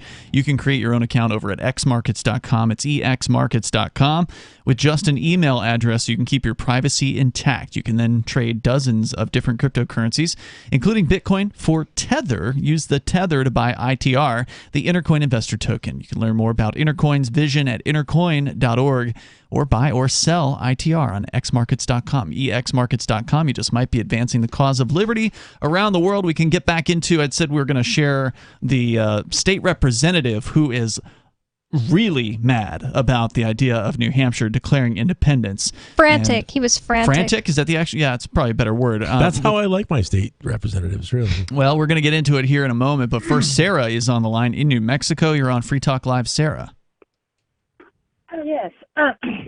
So, we know that Russia is going to invade Ukraine. It's like New Year's prediction. But, for the average American, what difference does it make to us? How is it going to really affect us, and why is it a big deal to us? When we have about 2 million homeless people at all times, now we're going to have more homeless people because of our economic problems that we have here. And then when we before you go on with whatever it is you were going to say there, Sarah, I'd like to answer your first question. As somebody who at least I don't knowingly have any Ukrainian family. It is still, I think some people do have family in Ukraine, and they don't want to see them get involved in, war and possible bombs being dropped and innocent people being shot, because those things happen during wartime. So, and then there's just people who generally support peace on earth. So those people would be perturbed by the idea of a Russian invasion into Ukraine. Right. Okay. So then, remember that in 1988 we had that big Berlin Wall fell, and that was a big deal in Eastern Germany. Yes. So they were, and then the communist influence got pushed back all the way to Russia. So it was communist policy all the way through Ukraine, Yugoslavia, Czechoslovakia, and Poland, and all the way up to Eastern Germany. Yep, and then the communist Russia, or the USSR, crumbled shortly thereafter. Because communism always fails. Every single time. The thing about it is that they still are communist, or why would they be going to war and want the radio out? Right, that's correct. No, they're not technically communist now. I have a question. She said at the very beginning, she said that somehow Russia invading Ukraine will cause us to have even more homeless people. Why is that? No, and what I said is that we already have about 1.9 homeless people at all times. And no, we're going to have more homeless people. 1.9 million?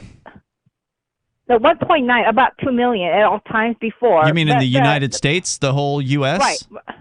Okay. Yeah, the whole U.S. the economic crisis is our rental.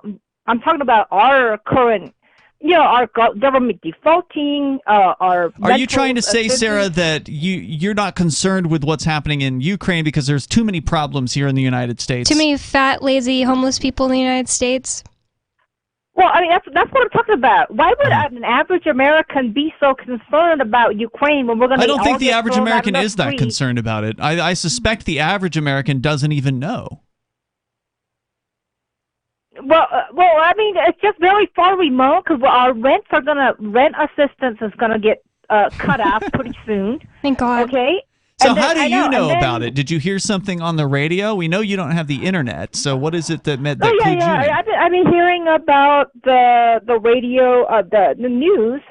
So that we've been subsidized. With so you're probably, Sarah, because you actually listen to the news, you are probably more informed than the average American is on international matters. I'm not saying you're very informed, but you're probably more informed than the average person.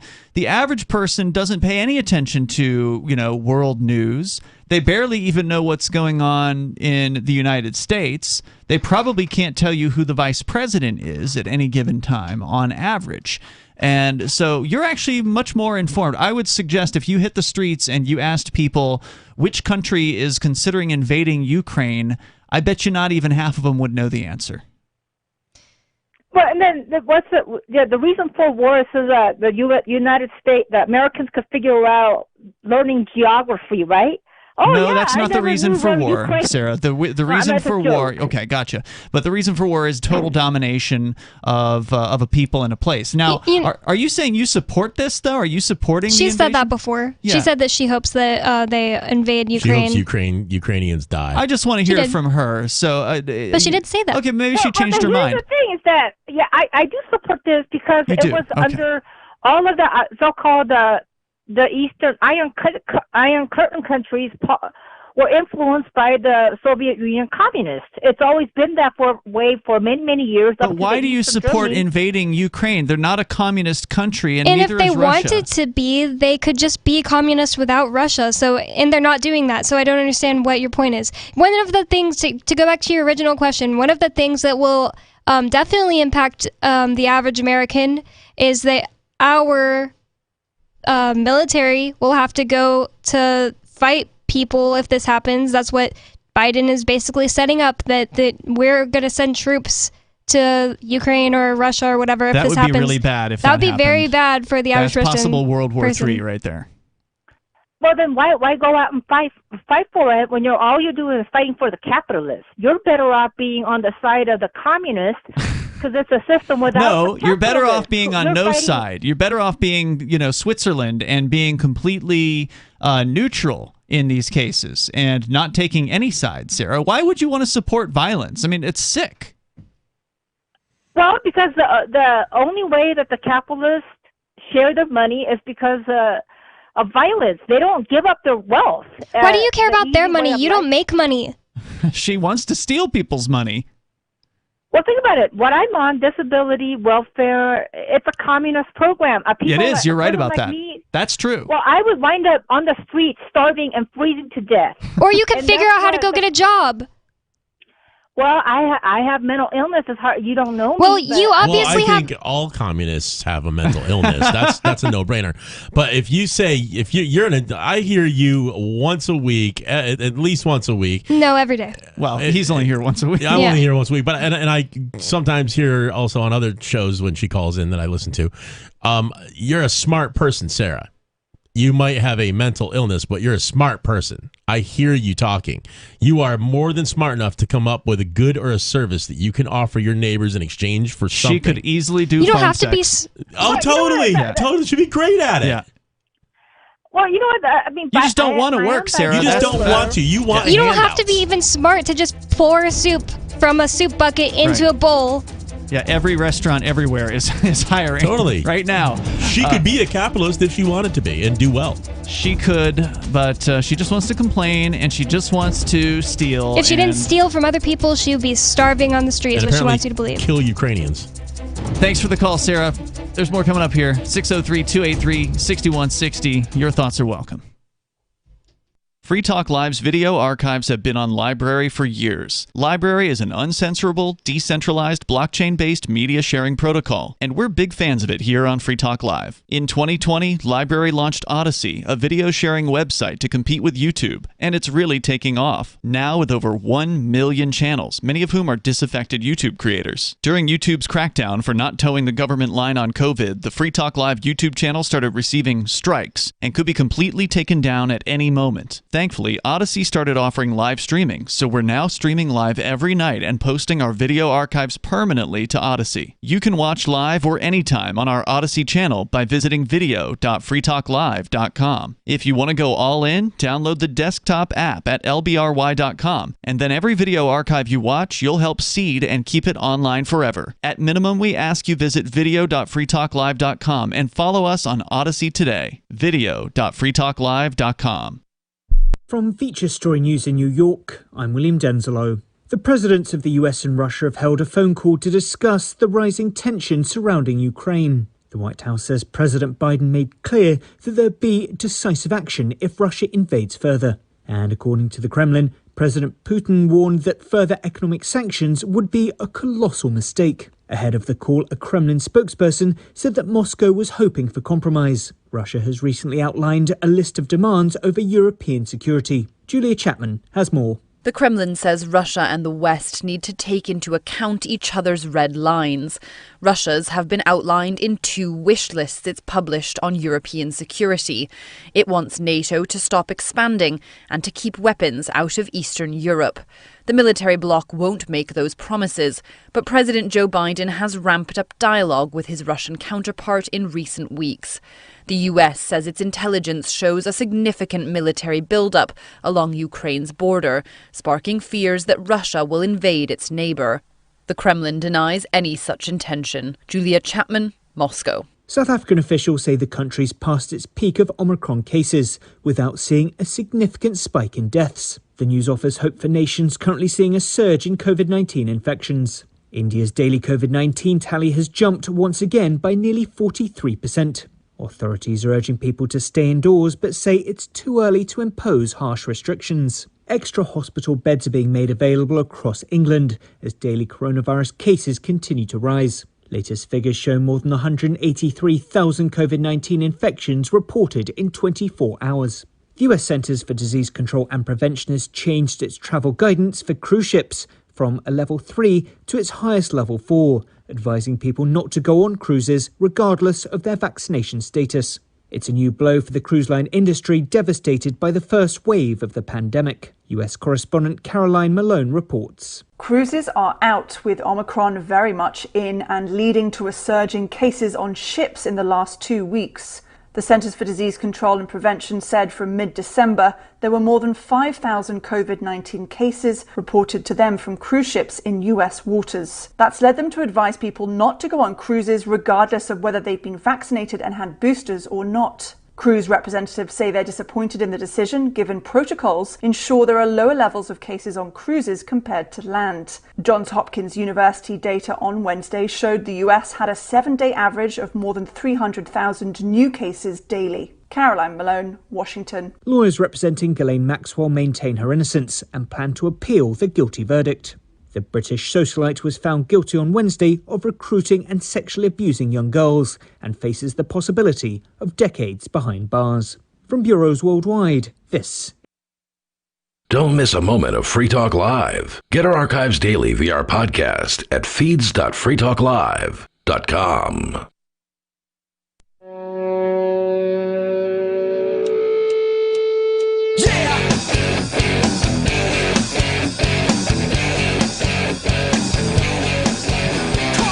It's Free Talk Live, and the phones are open here if you want to join us.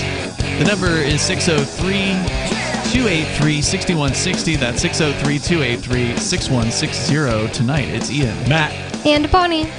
And you can bring up anything that you want. We had Alu Axelman call in a little bit earlier, and he reminded me about something I'd actually wanted to talk about, which is the letter written by a New Hampshire Republican state representative. Looks like a younger guy. I see his picture here. I'm going to guess he's no older than 30. He looks pretty young. Brody DeShays. is his name. And so Alu is the guy who is behind LibertyBlock.com. He's a big independence activist, New Hampshire independence. He's been supporting here what we call CACR 32. It is the House bill that if it is passed by 60% of the House and 60% of the Senate, it will then appear as a ballot question on the 2022 ballot, and it will ask the people of New Hampshire whether they want to leave or not, peacefully exit from the United States. And it will not be a question of should we begin thinking about leaving. It is a question of should we immediately declare independence and proceed as a sovereign nation. That is the question that will go on the ballot if it is passed. But it needs the support of 60% of the reps. Now, important point is the reps don't have to agree with independence to vote for this. All they have to agree with is the democratic process of allowing the people to decide. So, therefore, every Democrat should be in favor of this. Absolutely. Right? Well, anyway, this guy's a Republican. He's Representative Brody Deshays, and he wrote a letter back to Alu, because Alu's been reaching out to state representatives, and this guy. And he also wrote this letter to all the other people on the committee. Correct. And was Brody on the committee? I didn't get that. Yes, detail. Brody's on the committee. Okay, so every bill in New Hampshire gets heard by a committee. This one's going to be heard by like the Federal Relations Committee or something like that. You can go to nhexit.us. You can learn more about the committee and learn how to contact them, especially if you're here in New Hampshire and you support this. But here's what he wrote, Mr. Representative Deshays. He says, in this upcoming legislative session, every New Hampshire state representative will be voting on a constitutional amendment, CACR 32, that purports to make New Hampshire a sovereign nation. I use the word purports very explicitly. You'll read why later. This means New Hampshire state legislators will vote on articles of secession. I'm amazed any lawmaker should have to pen a letter on this issue. Nonetheless, someone must explain why articles of secession are reckless and impossible. And Alu points out that the legislators are voting on whether to allow New Hampshire voters to vote on articles of secession. So already Deshays is incorrect in his interpretation of this. But Deshays goes on. He says, Part 1, catastrophic consequences. Let's look at the logistics first. 32% of New Hampshire's total revenue comes from the federal government. This revenue pays for infrastructure, Social Security, Medicare, Medicaid, and other essential services for our state's residents. Yeah, you can only use our roads, and we'll give you some funding for it, so therefore you have to stay with the federal government forever. Wait a minute, I'm dubious that the federal government of the United States of America would stop buying things from New Hampshire just because it's a different country. The United States government buys stuff from other countries constantly. No, I get what you're saying, but he's talking about the taxpayer revenue that comes back into the state from the federal government. Oh. So not the feds buying things from us, but the feds paying for, building of the roads or, whatever other services. But just this first answer, that's why I said his tone was very frantic. Catastrophic. Oh, yeah. Yeah, it's pretty hyperbolic. Yeah. Well, that is what the Empire supporters truly believe, is they believe that if it weren't for the federal government, that we would not be able to exist. And it's absolutely ridiculous. New Hampshire was its own nation before the federal government existed. We're just talking about going back to that. It's like saying that we couldn't possibly survive without breaking away from Britain. Right. Like we must have the king telling us what to do and telling us what taxes to have. He goes on, though. He says, if New Hampshire lost all of this revenue, we would immediately need to increase all business taxes and establish sales and income taxes. Even if we stopped offering most of these services, the cost of infrastructure alone would be insurmountable. Secession would kill the New Hampshire advantage. And of course, nothing could be further from the truth. But I'm just going to let Alu handle the response here, because this is an article from him over at LibertyBlock.com. He says, this is a very common myth, and the opposite is true. Right now, New Hampshire workers send D.C. billions of dollars via federal income taxes, corporate taxes, and other taxes. Only $3 billion of that is sent back to New Hampshire, and D.C. politicians place conditions on each of those dollars.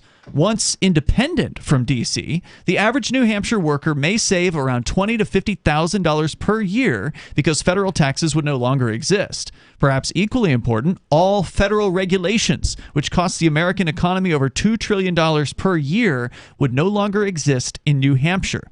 This would cause the New Hampshire economy to boom like no economy ever in human history. It would be totally explosive. Taken together, the radical decrease in taxes and regulations would cause our economy to become the most prosperous one in the world by incredible amounts. Keep in mind that New Hampshire already has the highest median household income in the Union.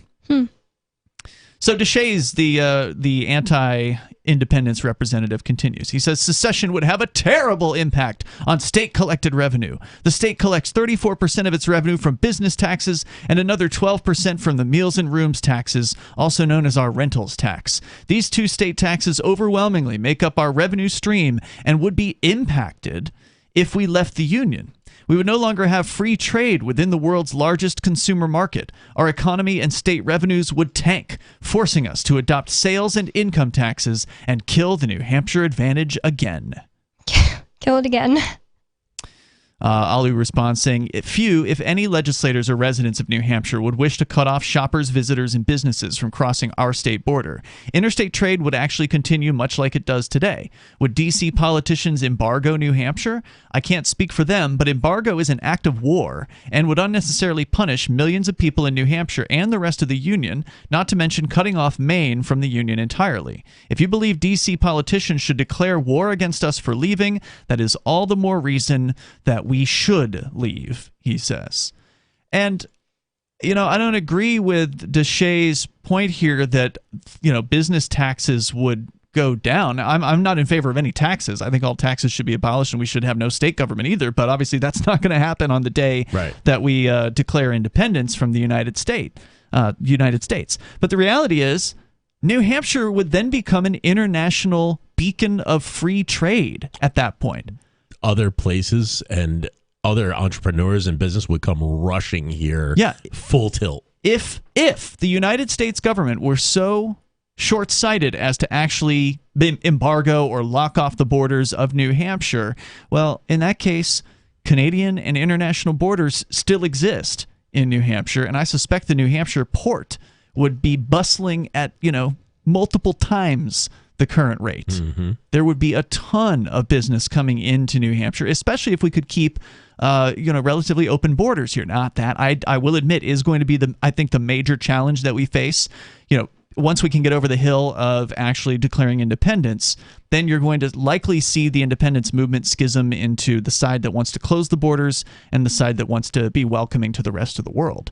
And that's going to be a major debate that's going to happen, because if the closed borders people win, then this guy might be right. That then revenues might actually take a hit. We may actually see New Hampshire become a poorer place in that case. If we're become the new North Korea of the United States. But if we can actually be the Hong Kong or the old Hong Kong, where anyone could come in from anywhere in the world and become this multicultural, multi-language, amazing free place where anybody can open up a business without having to ask permission, then it would be an incredibly wealthy place. And I can't imagine that the closed borders people would be a majority. I feel hope like you're right. The majority of people that are that closed-minded and dumb would realize what's going on is too much freedom for them to handle anyway and leave. I definitely hope you're right about that, Bonnie, but we have run into those people as we've been around doing, questioning people about independence, and there are a number of people who support independence but also want to see closed borders. So that is one concern that I have. That's a major, I would say, concern with it, but it's not enough to say, oh God, we have to stay with the United States. No, I think there's a lot of fear of the unknown, but there's also so much opportunity in the unknown and what might happen. We'll continue, though, with the critiques from this frantic state legislator here who is a lover of the empire. We'll continue in moments on Free Talk Live. Free Talk Live. I don't care what they wrote down on pieces of paper. The fact is, this government exists through consent. It exists through mass consent because people believe in it. It's a cult. People believe in the idea that it's okay to aggress against their neighbors so long as they have a good reason for it. They believe that it's okay to aggress against their neighbor so long as a majority of people walking into some booth check a box somewhere. People spend more time thinking about the government and pledging allegiance to the flag than they do. Many people spend more time pledging allegiance to the flag than they do praying to their God. Their religion is this government. It's actually, if you believe in like the Christian religion and all that, putting other gods above your God is usually a pretty bad thing. Yeah, to me, the Pledge of Allegiance is simply a prayer to the God of the government. It's essentially religious indoctrination for the state. Free Talk Live, 7 nights a week from 7 to 10 Eastern, live on the Liberty Radio Network at LRN.FM. Looking for a great real estate investment? Consider New Hampshire, which is ground zero for the Liberty Movement. Your first call should be to Mark Worden from Porcupine Real Estate. He's more than just a real estate agent. He's your New Hampshire concierge. Where are the best places to live? Do you want farm, city, the burbs, or forest? Do you want a duplex or multifamily building so that renters pay your mortgage? There are homes in all price ranges in New Hampshire, and Mark can help with financing too. Invest in Liberty and property. Mark Worden can help. PorcupineRealEstate.com. What if you want to hear the latest episode of Free Talk Live, but all you have is your phone, you forgot to download our archive, and you have no data connection? You can call our Listen line at 641-793-0191. That's a long-distance number, so you may incur charges. If not, listen as long as you want. 641-793-0191. The Free Talk Live Listen line, 641-793-0191. Hey, you are going to love the movie Victimless Crime Spree. It's hilarious, heartwarming, and carries a ton of inspiring freedom messages. Feeling down about the lack of liberty in your life? You need to put on this film with some friends and have a good laugh. It's a true story about me and my friends in New Hampshire living free, singing, dancing, and getting arrested. Of course, it's all on video, and the bad guys, the cops, judges, bailiffs, and sheriffs, they all play their part like it's out of a movie or something. You would think we scripted the whole thing, but it's real life. Go ahead and have a watch, and if it's been a while, have another look. I guarantee you'll notice things now that you didn't notice before. And the best part is that you're going to walk away feeling a renewed sense of your own power. You are the master of your destiny, and you will be free in your lifetime. Victimless Crime Spree. Tired of cancel culture? Sick of mega tech corporations holding an axe over your head? Join the LRN.FM Matrix chat server. It's self-hosted, so no one else can tell us what to do or say. Don't like the existing channels? You can make your own. You can even connect into some of our channels from other Matrix servers. It's federated. For the full LRN.FM Matrix experience, though, you should join our server via the step-by-step instructions at chat.lrn.fm. Chat.lrn.fm. So you've signed the Shire Society Declaration and are planning your move to New Hampshire to be around more liberty-oriented people. Next, sign up for the Shire Society Forum at forum.shiresociety.com. There are a bunch of people there who are already in the Shire, and they want to meet you. If you're already in the Shire physically, you should also come by the forums. Remember, not everyone uses Facebook. New people are signing up for the Shire Society Forum every month, so drop in and say hello at forum.shiresociety.com. We're still not sure why you'd want to watch, but our video feed is streaming nightly for free at cam.freetalklive.com.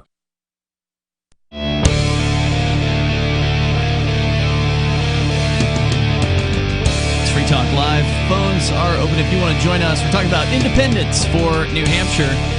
Unfortunately, the California exit or Calexit movement is crumbling. The founders of that movement have had a falling out. Maybe some people will pick or grab the reins and they'll get new leaders. Could be. You know, I've got a great idea there, and I don't know if we can spare the surplus or if there is any surplus, but if we could farm out Jeremy Kaufman to just handle their social media. He's got his hands full. I know he does. I mean, he's doing social media for the Free State Project, the Libertarian Party of New Hampshire, and I think still Odyssey and or Library. He can do one more thing. He's really good at it. Well, there is, of course, the Progressive State Project, which is something that I don't think he's involved with, but I think Alu is. Alu, I believe, is involved with that, and that is encouraging people who are progressives to leave New Hampshire. Yeah, there's a questionnaire for it and everything. Mm-hmm. You can actually get a little money to get out of the state. That's right, and go somewhere where you're going to like it better. You're going to like New Hampshire, or sorry, New Mexico, California, New York, Massachusetts. If you're a progressive in New Hampshire, there's 49 other places, some of which you might like better than others, but there are other places. It's not just like a little bit of money either. They'll pay for your transportation and like part of your new rent company and the first month's rent. And it's amazing. It's crazy. Yeah, I really hope somebody takes them up on it, because I think it seems to be a serious offer. Yeah, it is. It's kind of funny, but it's also delicious. Like, they really are seriously willing to do this for somebody that's seriously willing to actually leave. I bet there's somebody out there who is like, I'm tired of these people walking around with guns. Yeah, they're talking about it all the time. You see it all the time. I would love to see them, strap into a trebuchet and get launched to any state they want to get launched to. Yeah, and maybe they just can't afford to do it or think they can't, so...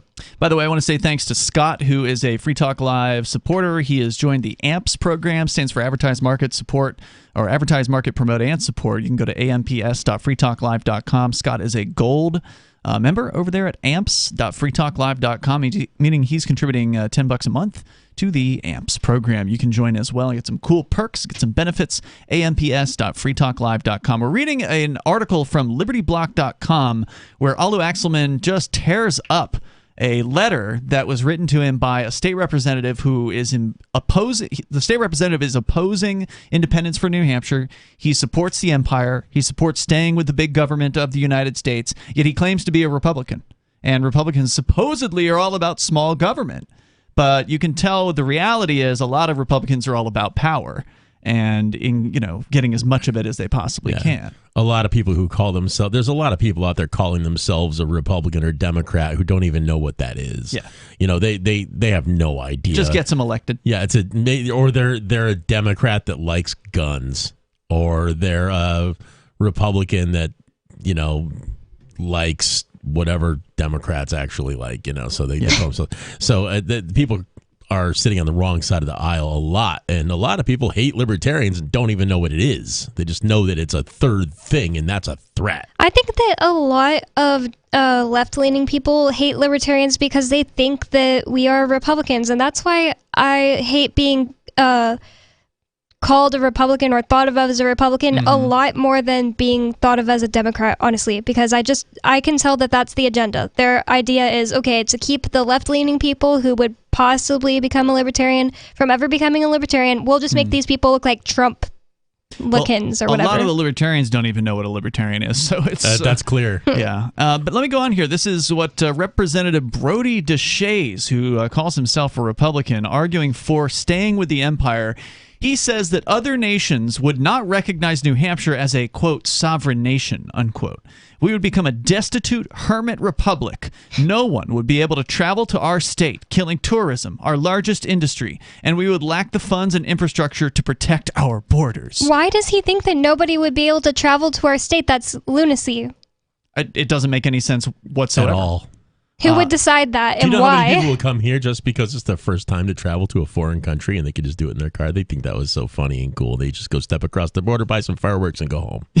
Yeah, which is what they do today. That's what they do right now. Yeah. But there would be people coming from all around the planet to come here, because if it's true that New Hampshire's top industry is tourism, and I'll take his word for that, then we would have more tourists here than ever before if we have an open community that welcomes people internationally, that says, hey, you want to go skiing during the wintertime? You don't even need a visa. Come on in, or whatever. Like, let people come here. Let people spend their money here in New Hampshire. And it might show people from outside of New Hampshire how bad they really have it when they start running into like TSA checkpoints just to get into New Hampshire. Everybody's going to go, that's absurd. This is insane. Why are these men in the white and green trucks lining the border of New Hampshire? I just want to go skiing. People would quickly see how stupid that is. Well, I'm just talking about people flying in. Like, if we actually had freedom to travel in New Hampshire, you just fly in. Come on in. That's it. Of course, again, going up against the closed borders people is going to be no easy thing to do. Although, Bonnie, you think there's not that many of them. I just don't understand how they could possibly convince everybody that there's a net benefit. Like, your family that lives in Massachusetts needs to have to go through, a huge line and have to pay money to get to come see you now. Well, I mean, there's so many people that go back and forth from Massachusetts and New Hampshire every day. They'll convince them the same way they always do. Mexicans, Canadians, But we're in New Chinese, Hampshire. terrorists, drug dealers. Those New Hampshire people are going to come down here and take our jobs. The same old fear-mongering that they use at the southern border of the United States will then be used on the southern border of New Hampshire. I mean, it'll be the same exact crap. But regardless, let me go on here. He says it'll kill tourism, and we would lack the funds and infrastructure to protect our borders. See, even he wants to do it. New Hampshire would be alone and vulnerable in a globalizing world. Does this guy not know that New Hampshire has the highest per capita ownership of machine guns in the entire United States? Probably not. When has the federal government ever stepped in to protect anyone in New Hampshire anyway? When was there ever a situation where there was somebody in New Hampshire like, gee, I need protection in they protected people by raiding our house on March 16th from buying Bitcoin. I must say, I felt extremely protected when that guy was pointing his M4 at my chest. Alu's response to him is that, what's the paranoid assumption based on? Over the past 80 years, 150 small nations separated from their countries/unions, and nearly every single one was recognized by the international community. That said, nobody argues the most corrupt, evil authoritarian regimes may not recognize legitimate countries. Despite Taiwan being a totally unique and independent island nation, politicians who run China refuse to recognize Taiwan as an independent nation. Only 14 tiny UN-recognized states recognize Taiwan as an independent state, yet the Taiwanese remain prosperous, patriotic, and safe. And the only threat to Taiwanese people is the Chinese politicians, he says. In 2021, Bloomberg Media actually named Taiwan as the #1 place in the world for Americans to live.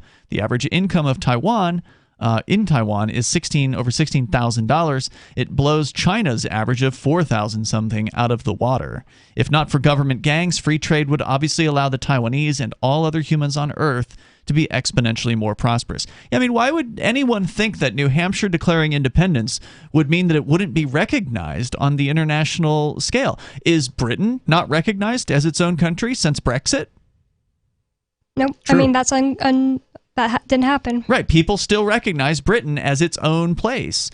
Deshays continues. He says, not to mention that federal officials with the backing of the U.S. military, the most well-funded and prepared military in the world, would never allow New Hampshire to secede. Every New Hampshire guardsman swears an oath to the U.S. and New Hampshire constitutions. They are bound to protect the perpetual union our U.S. Constitution establishes. This is part of the principle of dual enlistment, under which persons enlisted in state militias, National Guard units simultaneously enlist in the National Guard of the United States.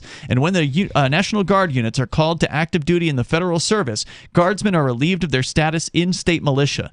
Then the New Hampshire National Guard would immediately help federal troops reestablish control over any purportedly sovereign New Hampshire. So there it is. The threat of violence has been released here in paragraph number 4. That's what he's got. Of Deshays. Obviously, he's not one of those Republicans who found out in 2021 that officers of the law or whatever don't actually stand by their oaths. When did they find that out?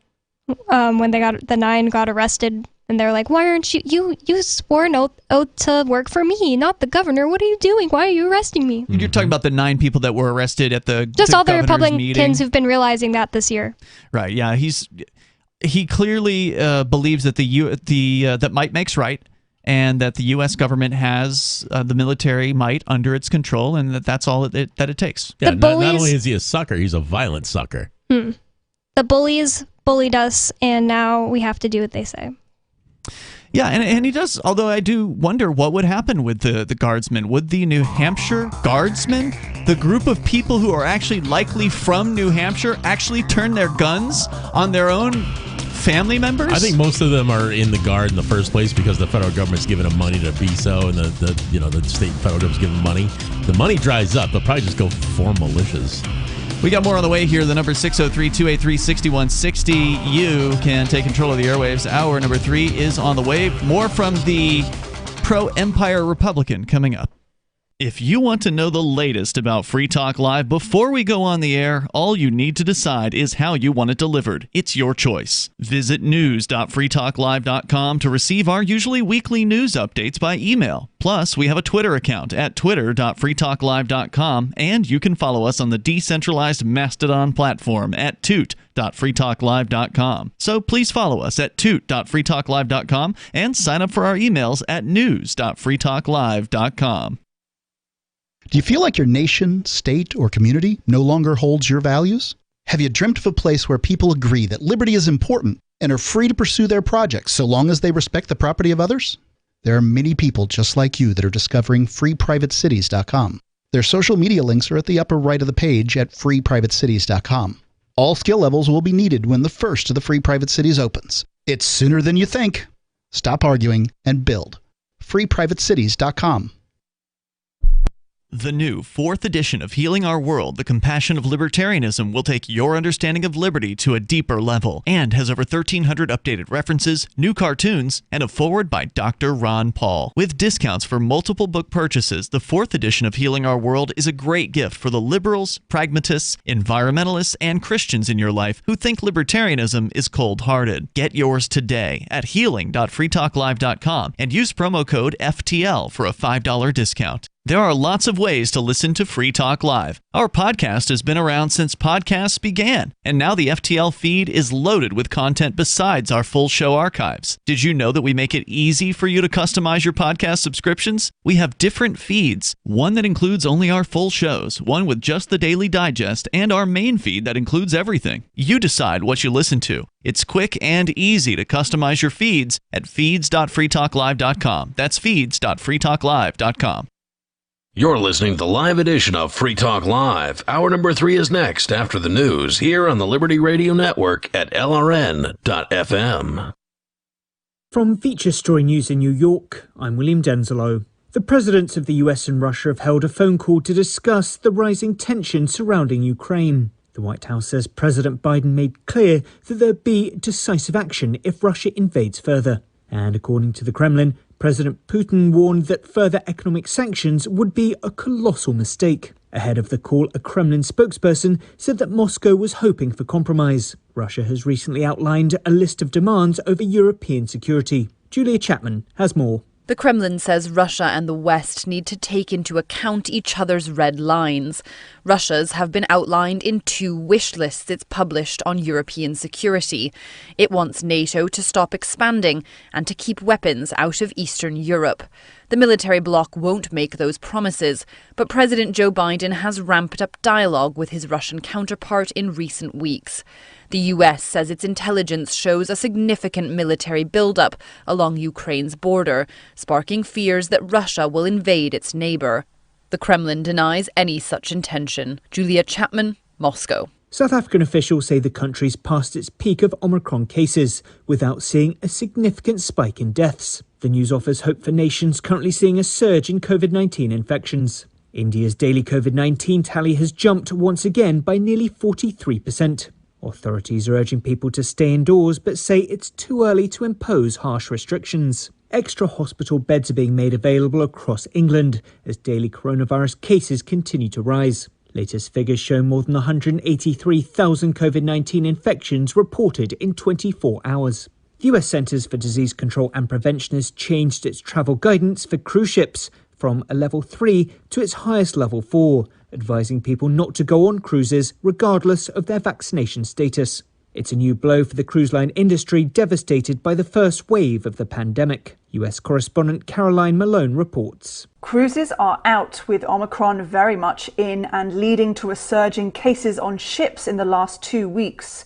The Centers for Disease Control and Prevention said from mid-December there were more than 5,000 COVID-19 cases reported to them from cruise ships in US waters. That's led them to advise people not to go on cruises regardless of whether they've been vaccinated and had boosters or not. Cruise representatives say they're disappointed in the decision, given protocols ensure there are lower levels of cases on cruises compared to land. Johns Hopkins University data on Wednesday showed the US had a 7-day average of more than 300,000 new cases daily. Caroline Malone, Washington. Lawyers representing Ghislaine Maxwell maintain her innocence and plan to appeal the guilty verdict.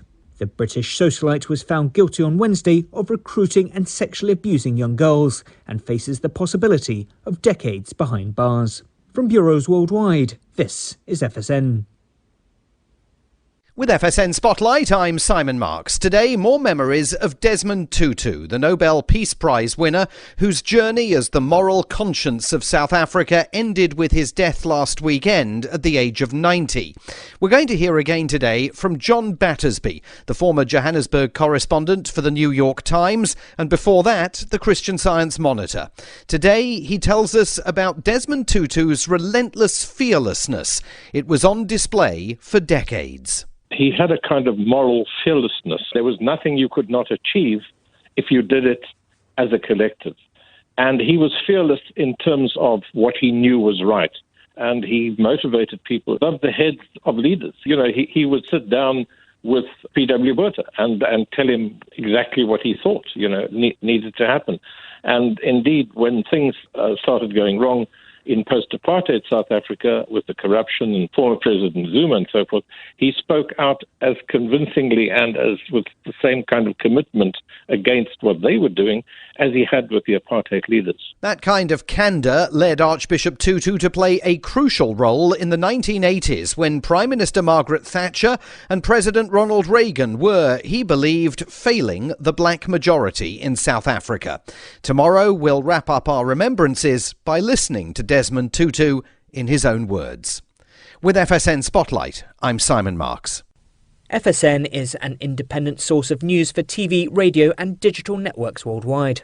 You can find more of our minute-by-minute updates on Twitter. Follow us there at Feature Story. And we have a wealth of audio and video stories from our global news bureaus on Facebook. You can find us there by following Feature Story News. Stay tuned for further updates right here. But for now, that's the latest Feature Story News. William Denzelo reporting. Shortly after members of the New York Police Department found a super sharp Buck brand pocket knife earlier this morning, Lieutenant Joseph Mattioli spoke to Onion reporters at the scene of the discovery to update the public on this potentially deadly blade. At 8:40 a.m., police discovered what seems to be a pretty badass buck knife. Investigators believe it to be basically the deadliest knife ever.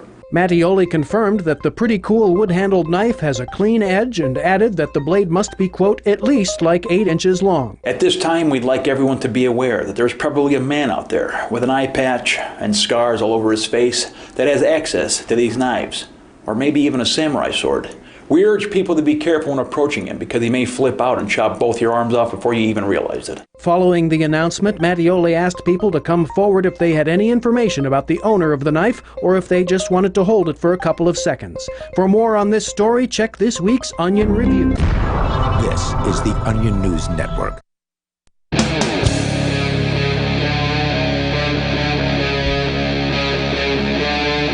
Free Talk Live.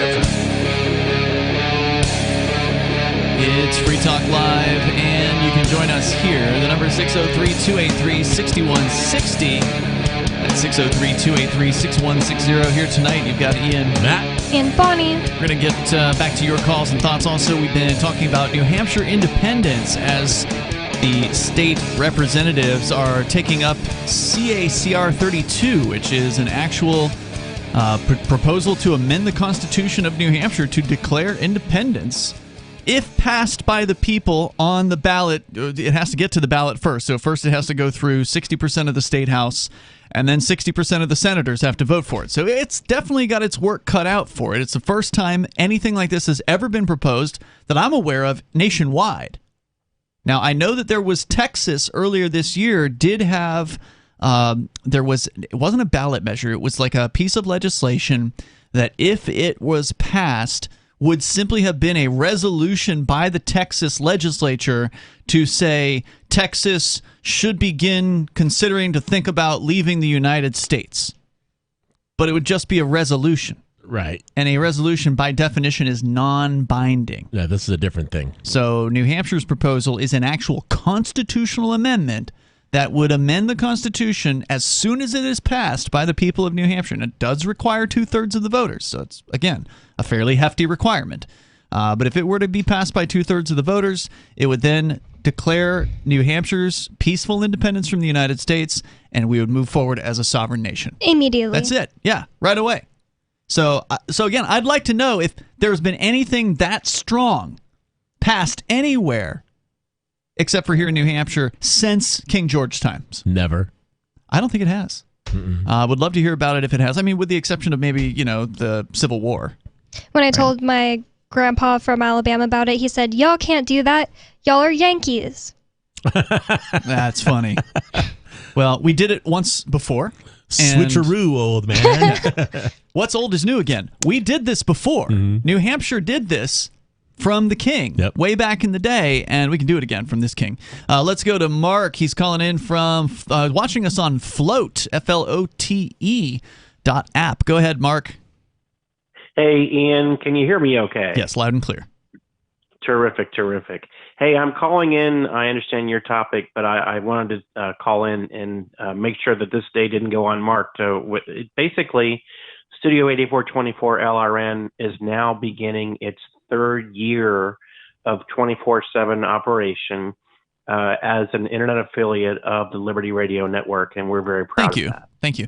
Yeah, you guys have a channel over on float.app. Again, that's FLOTE, which is a freedom-oriented social media platform run by some libertarian folks. Some great human beings. Yeah.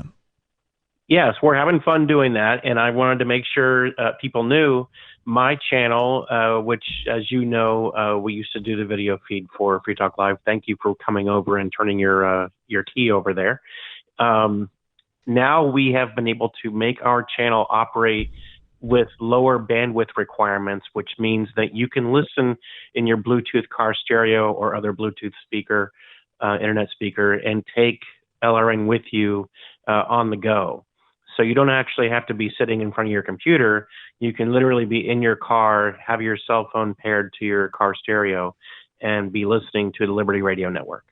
Well, yeah, I mean that's great that you're doing that over on Float. We've had that for years with LRN. LRN's always had 3 different flavors of streaming channels. So if you were to go to LRN.fm and click on the listen options, there's 16 kilobit, 32 kilobit, and 64 kilobit. I mean, somebody on a dial-up connection could use the 16 kilobit stream. It doesn't sound very good, but it's there for the people that need them.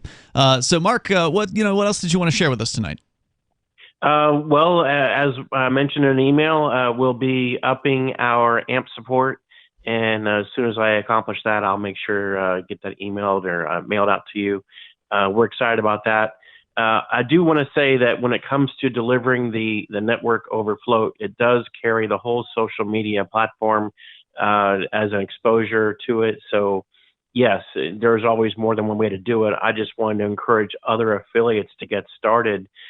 We all saw what happened this year, and I really want to see an explosion of other people interested in carrying the Liberty Radio Network 24/7, or at least some of the programming like Free Talk Live, just as we do. I think it's important that we never let the signal get squelched again, and we always make sure that it's always available. Well, thank you for the kind words. Go ahead, Bonnie. So on Float, can people chat and stuff on your channel about LRN? Yep, there's a chat there. Yes, they can. There's a chat there. There's also a chat on your feed, Free Talk Live, so people can be chatting in right there, and you can even pop out the chat and include it into your stream if you'd like, however you want to do that. Yeah, it's a nice platform, and aren't they coming out with like a 1.0? It's basically been in a beta for the last 2 years, right? Yes, they're working on the 1.0. It's supposed to be, I don't want to speak on their behalf exactly because they're trying to accomplish it as quickly as possible. I think their target is the first quarter. They were kind of hoping to get it done soon. Software is done when it's done. I mean, it's probably going to be sometime next year. I wouldn't even try to nail it down to quarters because you never know. There's always some new bug that crops up whenever you're dealing with software, and it's always better to launch it when it's ready rather than before it's ready. So, Mark, thanks for the call tonight. Appreciate hearing from you, and check him out over at Studio 8424 on the Float app, FLOTE.app. Thanks for the call tonight. Anybody can pick up our signal and rebroadcast it however they want. We don't care. We don't believe in intellectual property. If you've got a thing that you do and you think our show would be good to add to it, we appreciate it. So he's one of those guys that does that. So thanks. Awesome. So we were talking about independence for New Hampshire, and there's a state representative who really is upset about it. He's penned a lengthy screed about why New Hampshire should stay in the Union. Of course, he brings up fear-mongering about the military is going to get violent He says if they may turn the National Guard against the people of New Hampshire, which of course doesn't make any sense at all. Like, it would be hard enough, I think, to get American troops to fire on their own country, people who are their own countrymen. I think there are some who would do it for sure, but I think a lot of them would say, well, geez, I know people in New Hampshire. I don't know if I want to kill my family members. When people say some of the military might actually turn their guns on the people, it's more, I can believe that some random person who's from Missouri and he joined the military and now they're telling him to point guns at somebody in Louisiana. I could believe that would happen before a guardsman from the state that they're in, a small state, doing that to the people that live there. Yeah, it's the most unbelievable claim that the actual New Hampshire guardsmen would actually start shooting their own, countrymen in New Hampshire. I just don't buy it. I think it's, I don't know, man. There's a lot of order followers out there. No doubt. But, it's one thing to follow an order to go over and kill people in the Middle East, which I oppose. I'm opposed to all those wars. But it's a whole other thing to ask somebody to go kill somebody they grew up with. Yeah. To go kill somebody in the same Those might not be the neighborhood. National Guards people they send. They might send people from California. Well, they might, but he's making the claim. The state representative was actually making the claim that the National Guard in New Hampshire would be used to oppress. That's ridiculous. Yeah, that's crazy. I just don't buy it. I'm trying to just figure out this guy who wrote this in general. He's 22. He's younger than me. Yeah, he's way younger than we thought. He is on the side of Republicans, apparently, and he is anti-independence. My little brother is in the Air Force, and he is 22, and he thinks he's a Republican, kind of leaning libertarian. Mm-hmm. He's all for independence. I just don't get this guy at all. When I tell my little brother about New Hampshire seceding, he's like, man, I would come live there. Well, I think that the difference between your brother and this state representative is the state representative is a power seeker. The state representative, he's starting his political career. This is a person who probably has designs on becoming a U.S. senator or the president or, something like that. So he wants to do it from the place he's from because he doesn't want to have to move. So he's starting that process. Sounds about right. He goes on to say that New Hampshire could never survive as a sovereign nation, and he puts that in quotes. You may say to yourself, out of principle, we should still leave the Union and see what happens. But articles of secession are unconstitutional and therefore impossible. Any attempt to make New Hampshire a sovereign nation only purports to do so and is illegitimate. See, that's the thing. This guy should read No Treason. We are not asking permission to leave. This isn't a thing where we're going to the U.S. government and saying, oh, please, pretty please, can we just say goodbye? We just want to break up with you. No, this is a thing where we say, no, it's over, we're done, doesn't matter what you say. And really what it is, just giving the voter the opportunity to do it. Yeah, more coming up. Are you tired of your taxes funding endless occupations around the world? Antiwar.com is run by people who understand that wars abroad become wars at home, wars on our freedoms. Antiwar.com is dedicated to bringing you the latest in news, views, interviews, and reviews from the top movers and shakers in the anti-occupation movement. Antiwar.com has it all, from thorough foreign policy analysis to interviews with whistleblowers who used to run the military-industrial complex. Anti-war, pro-free market. That's antiwar.com. When a lunar observatory detects a radio broadcast originating from Proxima Centauri, the nations of Earth discover their first contact with an alien race may also be their last. With the Proximans facing an extinction-level disaster, Earth must choose between sending a ship on a multi-year journey or allowing nature to take its course. Saving Proxima, a hard science fiction thriller by Travis S. Taylor and Les Johnson from BaneBooks.com. Is oral health important to you? If you don't like your own teeth, fresh breath, or kissing people, then by all means, stop listening. Several years ago, I met Jessica Armand, founder and CEO of My Magic Mud, and I became passionate about the product that she created and never want to live without it. It's clinically proven to whiten teeth, but I find it does much more. They want you to love My Magic Mud as much as I do, so they're giving you a money-back guarantee plus 20% off. Go to mymagicmud.com and use coupon code FTL20 at checkout. mymagicmud.com, FTL20. Are you tired of governments murdering people around the world? Stop using their money. There is an alternative. Bitcoin is a stateless, free market, non-political currency. Bitcoin cannot be inflated or controlled by any government. By using their money, you're helping the state. Stop doing it. You have an incredible alternative available now. Learn it, use it, spread it. Get started with Bitcoin at Bitcoin.com. That's Bitcoin.com. On Free Talk Live, we're bringing people to the ideas of liberty every day. From wrestling superstars like Glenn Jacobs. You guys really are having an impact, I believe. Like I said, a lot of where I am now is due to listening to Free Talk Live. You changed my mind on some very important issues years ago. To random people tuning in on the radio. I was kind of stuck in the left-right paradigm. I heard your show by chance on a Saturday night. From there, I went on, joined the Free State Project, and become an amplifier. So, I mean, that's really the reason why I amp is because I know that if it wasn't for you guys being on as many stations as you are, I never would have found the ideas of liberty. You can help more people hear the message of liberty by joining Free Talk Live's AMPS program on Patreon for as little as $5 a month. And you'll get access to special perks. Visit amps.freetalklive.com, amps.freetalklive.com. What if you want to hear the latest episode of Free Talk Live, but all you have is your phone, you forgot to download our archive, and you have no data connection? You can call our Listen line at 641-793-0191. That's a long-distance number, so you may incur charges. If not, listen as long as you want. 641-793-0191. The Free Talk Live Listen line, 641-793-0191.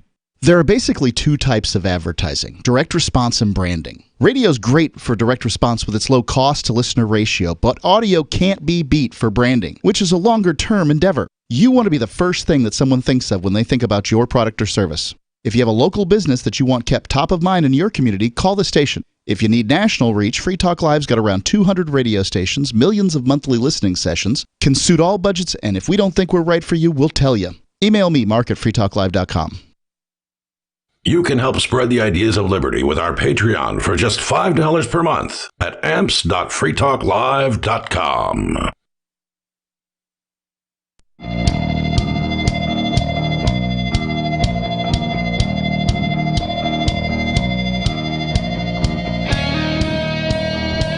Free Talk Live.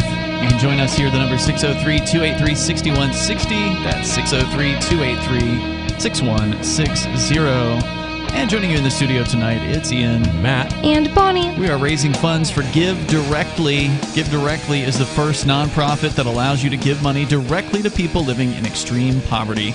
They locate recipients who are in need and use mobile money to send them cash, no strings attached. In the past decade, Give Directly has delivered over $400 million to over 1 million people who really needed some help. And research shows that giving cash to people living in poverty can help drive a range of important positive changes in their lives, like employment, nutrition, health, and education. Plus, cash allows individuals to invest in what they need instead of relying on organizations or donors thousands of miles away choosing for them. And if that's what you would prefer, then we would agree, and that's why we're matching donations to Give Directly. They're helping right now families in Bomet and Kilifi counties in Kenya who are in need, and Free Talk Live is matching donations of up to a total of $30,000. So if you want to help out some folks, go to give.freetalklive.com. You can help over in Kenya. That's give.freetalklive.com. As we continue here, the number is 603-283-6160. We're reading a letter to Alu Axelman from LibertyBlock.com by a state representative, Brody DeShares, a 22-year-old Republican who would, I'm sure, claim in his campaign material that he supports small government, because Republicans love to claim that. But yet, he wants to stay with one of the largest governments on the planet, the multi-trillion, $29 trillion in debt federal government with hundreds or 1,000 or whatever military bases all around the planet, destroying people's independence, destroying lives, putting people in prison. He wants to stick with those guys. And that's why I just couldn't figure him out. Like, as a person who lives their life based on principles, I couldn't figure this guy out until you said, oh, he's just after political careers, probably. People like that, their principles are kind of all over the place. You know, they have things they call principles that aren't actually principles. Yeah, I was going to say, you're saying you live on yeah, principle. no, I was talking about me. Right, yeah. okay, got it. So he's going on saying here that you can't leave, basically. The U.S. military is going to invade you. He says that any attempt to make New Hampshire a sovereign nation is illegitimate. He says the first legal argument why states cannot secede from the Union is reasonably understandable. The federal government is the only legitimate power to admit new states and extend or retract territorial boundaries. Nowhere in our U.S. Constitution does it allow the federal government to permit any state to secede, let alone for any state to decide unilaterally. Our Constitution is quite clear on this issue. And then he cites Article 4, Section 3. He says no state constitution has ever suggested that states hold this power. Constitutions are implicit contracts with citizens that grant governments specific powers. With no power explicitly given allowing secession, no state can ever secede, he says. Did you guys sign the contract? I didn't. I don't think anybody's ever even put a blank copy of it in front of me before. Did you sign it? I didn't sign it. No, I didn't either. So it's obviously not a contract. So he's obviously wrong about that. But Alu Axelman from LibertyBlock.com in his previously cites the right of revolution, because this guy says that there's nothing in any state constitution that suggests that states can secede. But right there, even if we told him we didn't sign it, he would just say somebody else signed it for us. That's not a contract either. Somebody else can't sign a contract for you. Not unless they have power of attorney. So, anyway, Article 10 of New Hampshire's Constitution, I'm just going to read it. It's just a couple sentences here. Right of revolution. It's pretty clear. Article 10. Government being instituted for the common benefit, protection, and security of the whole community, and not for the private interest or emolument of any one man, family, or class of men. Therefore, whenever the ends of government are perverted and public liberty manifestly endangered, do you think we're there? Yes. We're there. Right? Definitely. Yeah. And all other means of redress are ineffectual. The people may, and of right, ought to reform the old or establish a new government. The doctrine of non-resistance against arbitrary power and oppression is absurd, slavish, and destructive of the good and happiness of mankind. So that is Article 10. So this is basically, this is basically that, right? It is, absolutely. Although we ended up deciding to, when we were putting together this proposal, this CACR 32, this proposal to declare peaceful independence from the United States, rather than putting it under Article 10, we decided to put it under Article 7, which I'll also read to you, which is the part called state sovereignty, which says this: the people of this state have the sole and exclusive right of governing themselves as a free, sovereign, and independent state, and do and forever hereafter exercise and enjoy every power, jurisdiction, and right pertaining thereto, which is not, or may not hereafter be by them expressly delegated to the United States of America in Congress assembled. So it basically says right there, we are a sovereign, independent state, and we can govern ourselves however we damn well please. So I don't know who would ever have a problem with that. Yeah. So, well, this guy would, apparently. Yeah. So the proposal is to actually modify the state constitution under that article and add a 7A to it, which would talk about being an independent nation and declaring independence from the United States. So we could never take out that part that says anything about the United States, like. Actually, yes, Bonnie. The one of the parts of the proposal, the New Hampshire CACR 32, that is going to be considered, is one of the sentences there is basically that all references to the United States are nullified. Oh yeah, okay. In the whole rest of the Constitution. So it'd still be there, and then Part B would just say, oh yeah, nullify that. Yeah, 7A would say that all references to the United States within the Constitution of New Hampshire are hereby nullified. Okay. So that just means any other place the U.S. appears is no longer, it's a nullity, legal nullity. And that's really just a subtraction of something that was added later Correct. Anyway, because the original New Hampshire Constitution is older than the United States Constitution. That's right. Not? Yeah, they had to update it. They had to update it where they changed they changed the oath of office to include United States, so that would be stricken.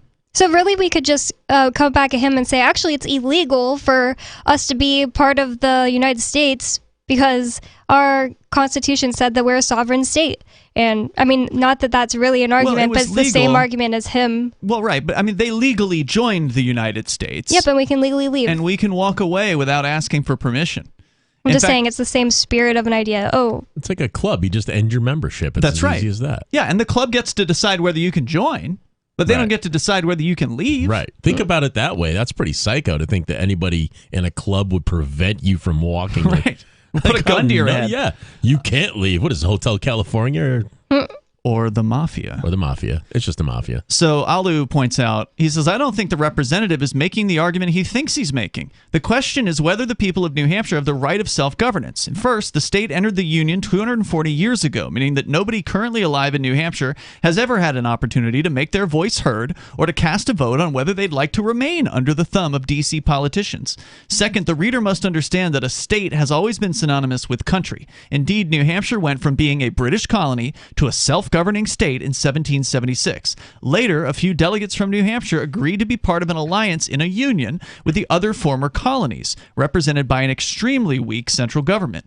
They thought that the central government would obey the Constitution and would only serve to settle interstate commerce disputes and organize the military. Obviously, they were wrong, and that weak central government has now grown into one of the most authoritarian regimes in world history, and it continues to grow at breakneck speed, taxing and abusing every individual in the United States increasingly each day. Or one might say it's perverted.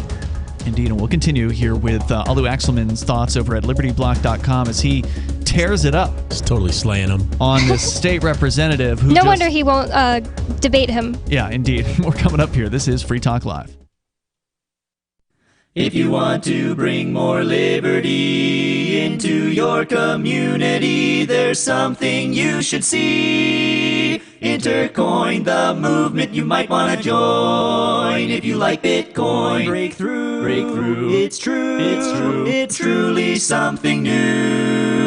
If you'd like to see real prosperity, start your own currency, boost the economy. Intercoin, the movement you might want to join. If you like Bitcoin, its impact's hard to overstate, results you can appreciate. If you're tired of relying on the state, want to make your own community great, homelessness and hunger to eliminate, let the wealth accumulate. Don't wait for the growth rate to accelerate. Go to intercoin.org and get the coins for yourself. From Feature Story News in New York, I'm William Denzelo. The presidents of the US and Russia have held a phone call to discuss the rising tension surrounding Ukraine. The White House says President Biden made clear that there'd be decisive action if Russia invades further. And according to the Kremlin, President Putin warned that further economic sanctions would be a colossal mistake. Ahead of the call, a Kremlin spokesperson said that Moscow was hoping for compromise. Russia has recently outlined a list of demands over European security. Julia Chapman has more. The Kremlin says Russia and the West need to take into account each other's red lines. Russia's have been outlined in 2 wish lists it's published on European security. It wants NATO to stop expanding and to keep weapons out of Eastern Europe.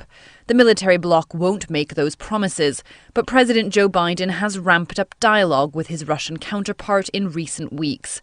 The US says its intelligence shows a significant military buildup along Ukraine's border, sparking fears that Russia will invade its neighbour. The Kremlin denies any such intention. Julia Chapman, Moscow. South African officials say the country's passed its peak of Omicron cases without seeing a significant spike in deaths. The news offers hope for nations currently seeing a surge in COVID-19 infections. India's daily COVID-19 tally has jumped once again by nearly 43%. Authorities are urging people to stay indoors but say it's too early to impose harsh restrictions. Extra hospital beds are being made available across England as daily coronavirus cases continue to rise. Latest figures show more than 183,000 COVID-19 infections reported in 24 hours. The US Centers for Disease Control and Prevention has changed its travel guidance for cruise ships from a level 3 to its highest level 4, advising people not to go on cruises regardless of their vaccination status. It's a new blow for the cruise line industry devastated by the first wave of the pandemic. US correspondent Caroline Malone reports. Cruises are out, with Omicron very much in and leading to a surge in cases on ships in the last 2 weeks. The Centers for Disease Control and Prevention said from mid-December there were more than 5,000 COVID-19 cases reported to them from cruise ships in US waters. That's led them to advise people not to go on cruises regardless of whether they've been vaccinated and had boosters or not. Cruise representatives say they're disappointed in the decision, given protocols ensure there are lower levels of cases on cruises compared to land. Johns Hopkins University data on Wednesday showed the US had a 7-day average of more than 300,000 new cases daily. Caroline Malone, Washington. Lawyers representing Ghislaine Maxwell maintain her innocence and plan to appeal the guilty verdict. The British socialite was found guilty on Wednesday of recruiting and sexually abusing young girls and faces the possibility of decades behind bars. From bureaus worldwide, this. Yep, we still do email. Drop your email address in the entry box at freetalklive.com and you'll be kept in the loop with Free Talk Live.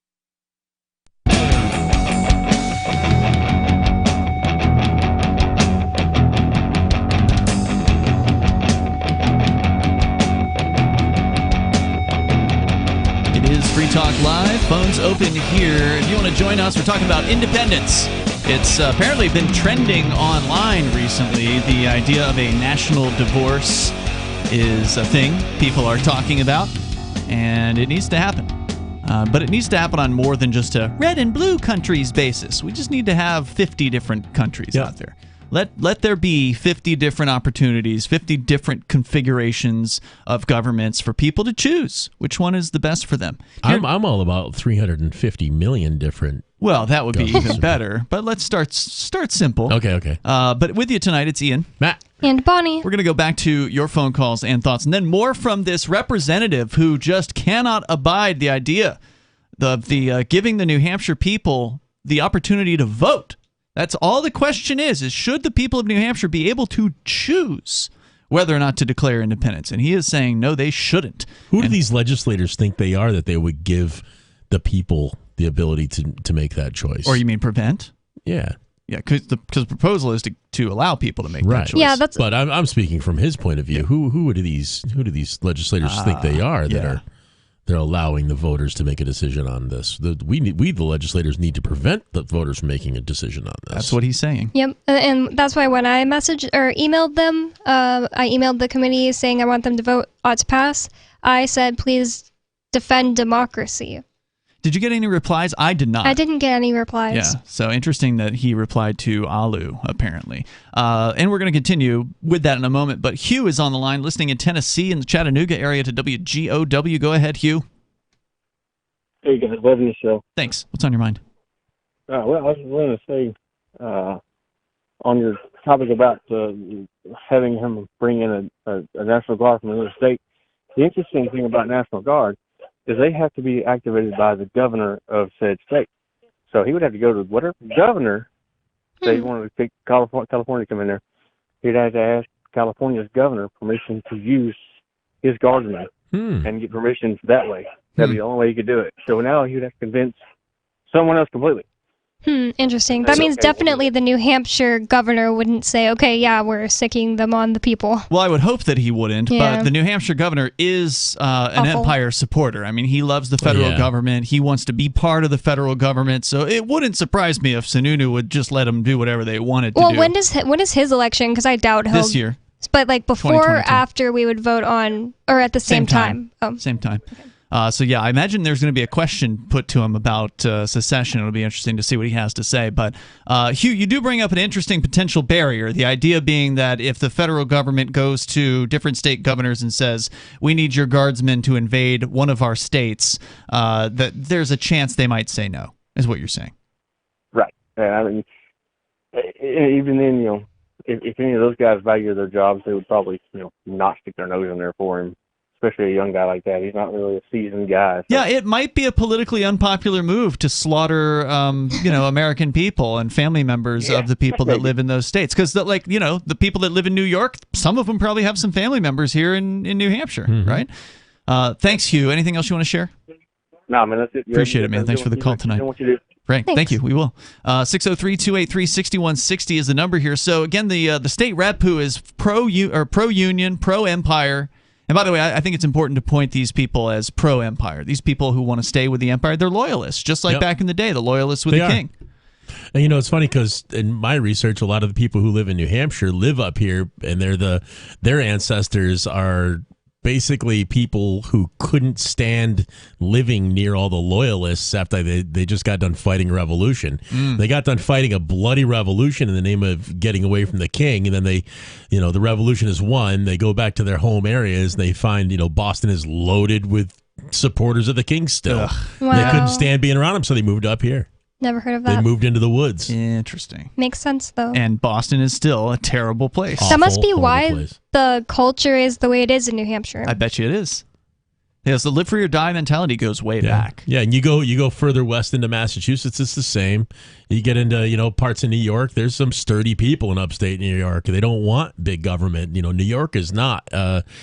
It's only a leftist state because it's controlled by Albany and New York City. Yeah, we just had maybe like 2 months ago or a month ago, a couple moved from upstate New York. They moved to New Hampshire to get out of there because they are libertarian. They're coming out of New York every single day now. You see them, watch the Free State Project Facebook page, and it's like every other post is a New Yorker. Any libertarian with sense in their heads needs to get the hell out of New York. You have to leave.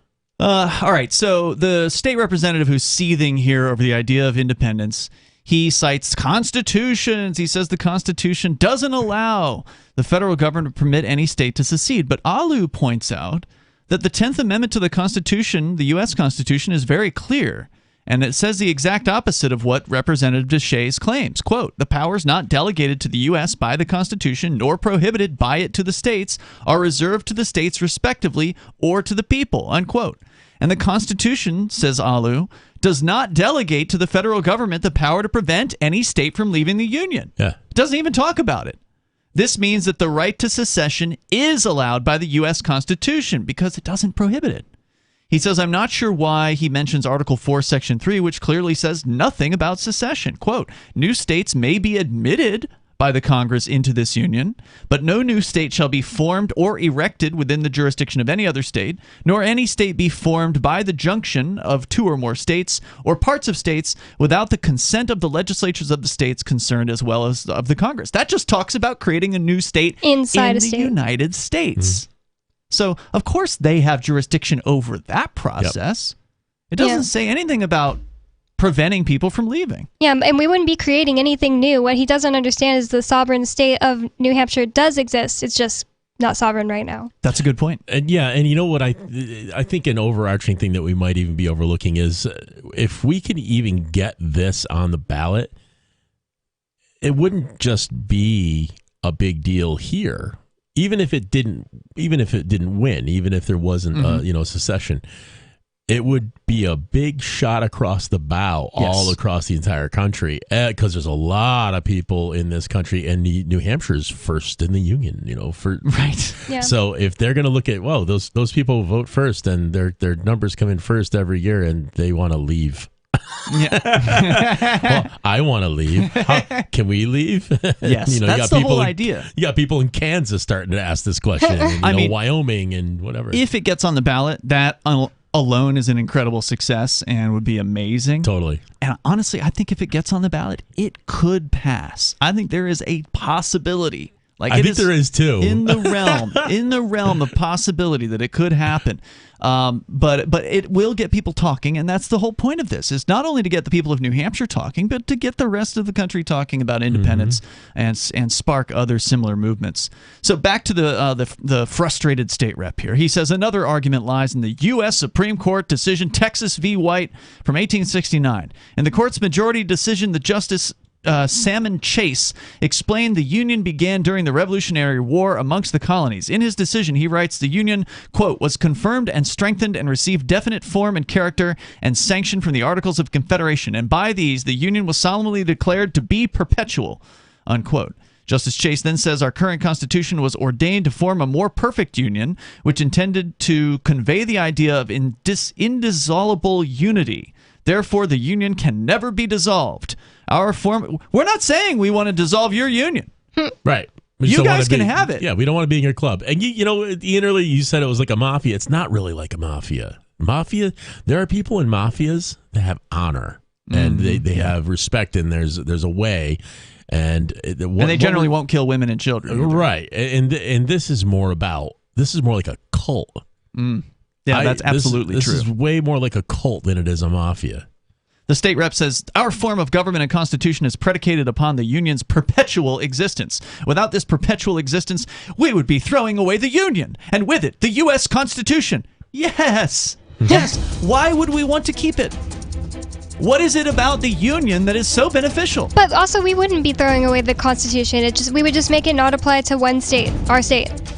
Well, yeah, the Constitution would still exist for the other 49 states. Sure. I don't want to have anything to do with it, and I don't If he does, understand he can go to Maine. Yeah, sure. Go to Massachusetts. Go to move to Florida if he's a Republican. He'd love it there. There's more coming up here in moments. 603-283-6160. You can share your thoughts. The Free State Project has reached its goal of 20,000 liberty lovers who've pledged to move to New Hampshire and get active to achieve liberty in our lifetime.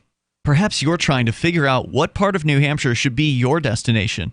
If so, consider Keene. You'll find more than 150 reasons to move to Keene at move.freekeene.com. Keene is famous for its historic, publicity-generating activism, as well as being the liberty media capital of the world. It's home to freekeene.com, New Hampshire's destination for liberty activism, news, and opinion. For years, we've been compiling over 150 reasons to move to Keene at move.freekeene.com, where you'll learn about some of what's happening here and what makes Keene a great place to live. If you love liberty, you'll probably enjoy anywhere you end up in the Shire. But do your due diligence first. Please visit move.freekeene.com for the full list of over 150 reasons to move to Keene. That's move.freekeene.com. Looking for a great real estate investment? Consider New Hampshire, which is ground zero for the Liberty Movement. Your first call should be to Mark Worden from Porcupine Real Estate. He's more than just a real estate agent. He's your New Hampshire concierge. Where are the best places to live? Do you want farm, city, the burbs, or forest? Do you want a duplex or multifamily building so that renters pay your mortgage? There are homes in all price ranges in New Hampshire, and Mark can help with financing too. Invest in liberty and property. Mark Worden can help. PorcupineRealEstate.com. Tired of cancel culture? Sick of mega tech corporations holding an axe over your head? Join the LRN.FM Matrix chat server. It's self-hosted, so no one else can tell us what to do or say. Don't like the existing channels? You can make your own. You can even connect into some of our channels from other Matrix servers. It's federated. For the full LRN.FM Matrix experience, though, you should join our server via the step-by-step instructions at chat.lrn.fm. Chat.lrn.fm. This is Michael Dean from the Freedom Fiends. I've run websites since 1996 and have used over a dozen web hosts in that time. AgristHosting.com is the only one that hasn't broken my heart. Agrist Hosting's uptime and service is stellar, and their DDoS mitigation is the best I've seen. That's important because if you tell the truth in this world, you'll ruffle feathers. And some people will try dirty tricks to silence your voice. No matter what the haters hit us with, Agrist Hosting keeps our websites online. If you have a mission-critical commercial presence or a world-changing activism site, you cannot tolerate any skullduggery. So go with agristhosting.com. Have a WordPress or blog site, but you're not satisfied with performance or uptime? Or just want raw hosting? Want to pay with Bitcoin? Agrist Hosting specializes in high-performance hosting with personalized service. Go to agristhosting.com and click on the button that says Get Hosted. That's agristhosting.com.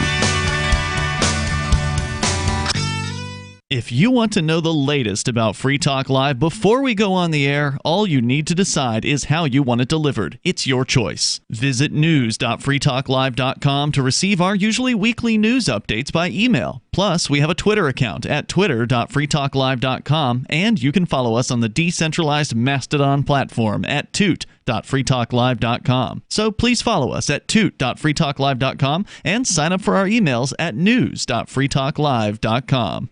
So you've signed the Shire Society Declaration and are planning your move to New Hampshire to be around more liberty-oriented people. Next, sign up for the Shire Society Forum at forum.shiresociety.com. There are a bunch of people there who are already in the Shire, and they want to meet you. If you're already in the Shire physically, you should also come by the forums. Remember, not everyone uses Facebook. New people are signing up for the Shire Society Forum every month, so drop in and say hello at forum.shiresociety.com.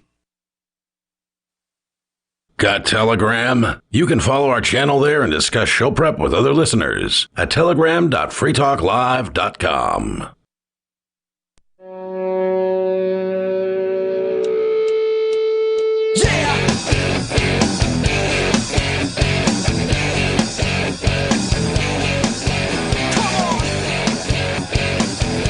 Free Talk Live. You can join us here. We are addressing some of the objections from a state representative here in New Hampshire, a Republican, so-called small government Republican, Brody Deshays, who is very vehemently against the idea of New Hampshire being an independent place again. Brody. We were before. It's happened before that New Hampshire has gone up against one of the largest world powers and said, no, we're out. So we're just talking about repeating history in this case. With you tonight, it's Ian. Matt. And Bonnie. Don't forget to join us online anytime at freetalklive.com. Lots of features are waiting for you there, so head over there and enjoy those. We're going to jump back into the story here from libertyblock.com, and if we don't get through this whole thing, or whether or not we get through the whole thing, because we're almost there, I will post the link. You can check this out over on our social media site at social.freetalklive.com. It'll link you over to the story from libertyblock.com. So the state rep brings up the U.S. Supreme Court, of course, and there's some court case, Texas versus White, where a Supreme Court said that the union is indissoluble. It cannot be dissolved. Okay, fine. We're not talking about dissolving your union. You can still have a union with two states. Yep. Right?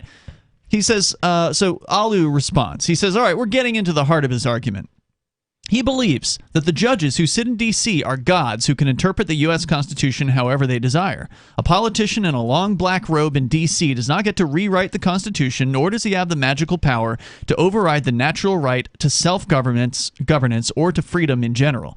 I wish that somebody would ask Representative Deshays whether he would faithfully obey the court's ruling as canon if they determine that no individuals in the U.S. may possess a firearm, because it violated the General Welfare Clause of the U.S. Constitution.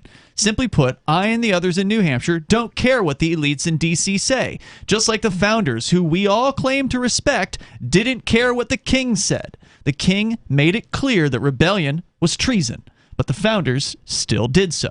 And every American now celebrates their victory every 4th of July. And just like back then, it's ridiculous to act like you're committing treason by wanting to leave a place.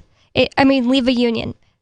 You can't commit treason against something you don't want to be a part of. You can only commit treason against something that you claim to be a part of. By acting against it. Yeah, if you're in a relationship and you betray your boyfriend, that's a good point. That's treason. If you broke up with somebody and they won't leave you alone and they're mad at you for not talking to them, that's not treason, you know. Nobody even argued that it was legal to secede from Britain. They all knew that the government of Britain considered it a crime to leave. That was kind of the whole point of leaving, to get away from the tyrants.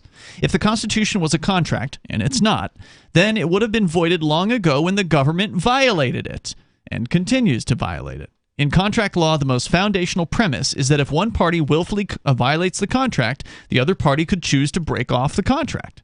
And the federal government has violated the Constitution countless times and continues to increasingly violate it. And pervert it. If we are discussing the constitutionality of things, he says, then I would argue that according to the Constitution, the U.S. government should no longer exist. So back to Representative Deshays. He says the last constitutional argument is straightforward. It doesn't matter whether or not secession is illegal. What matters is that the Union beat the Confederacy in the Civil War.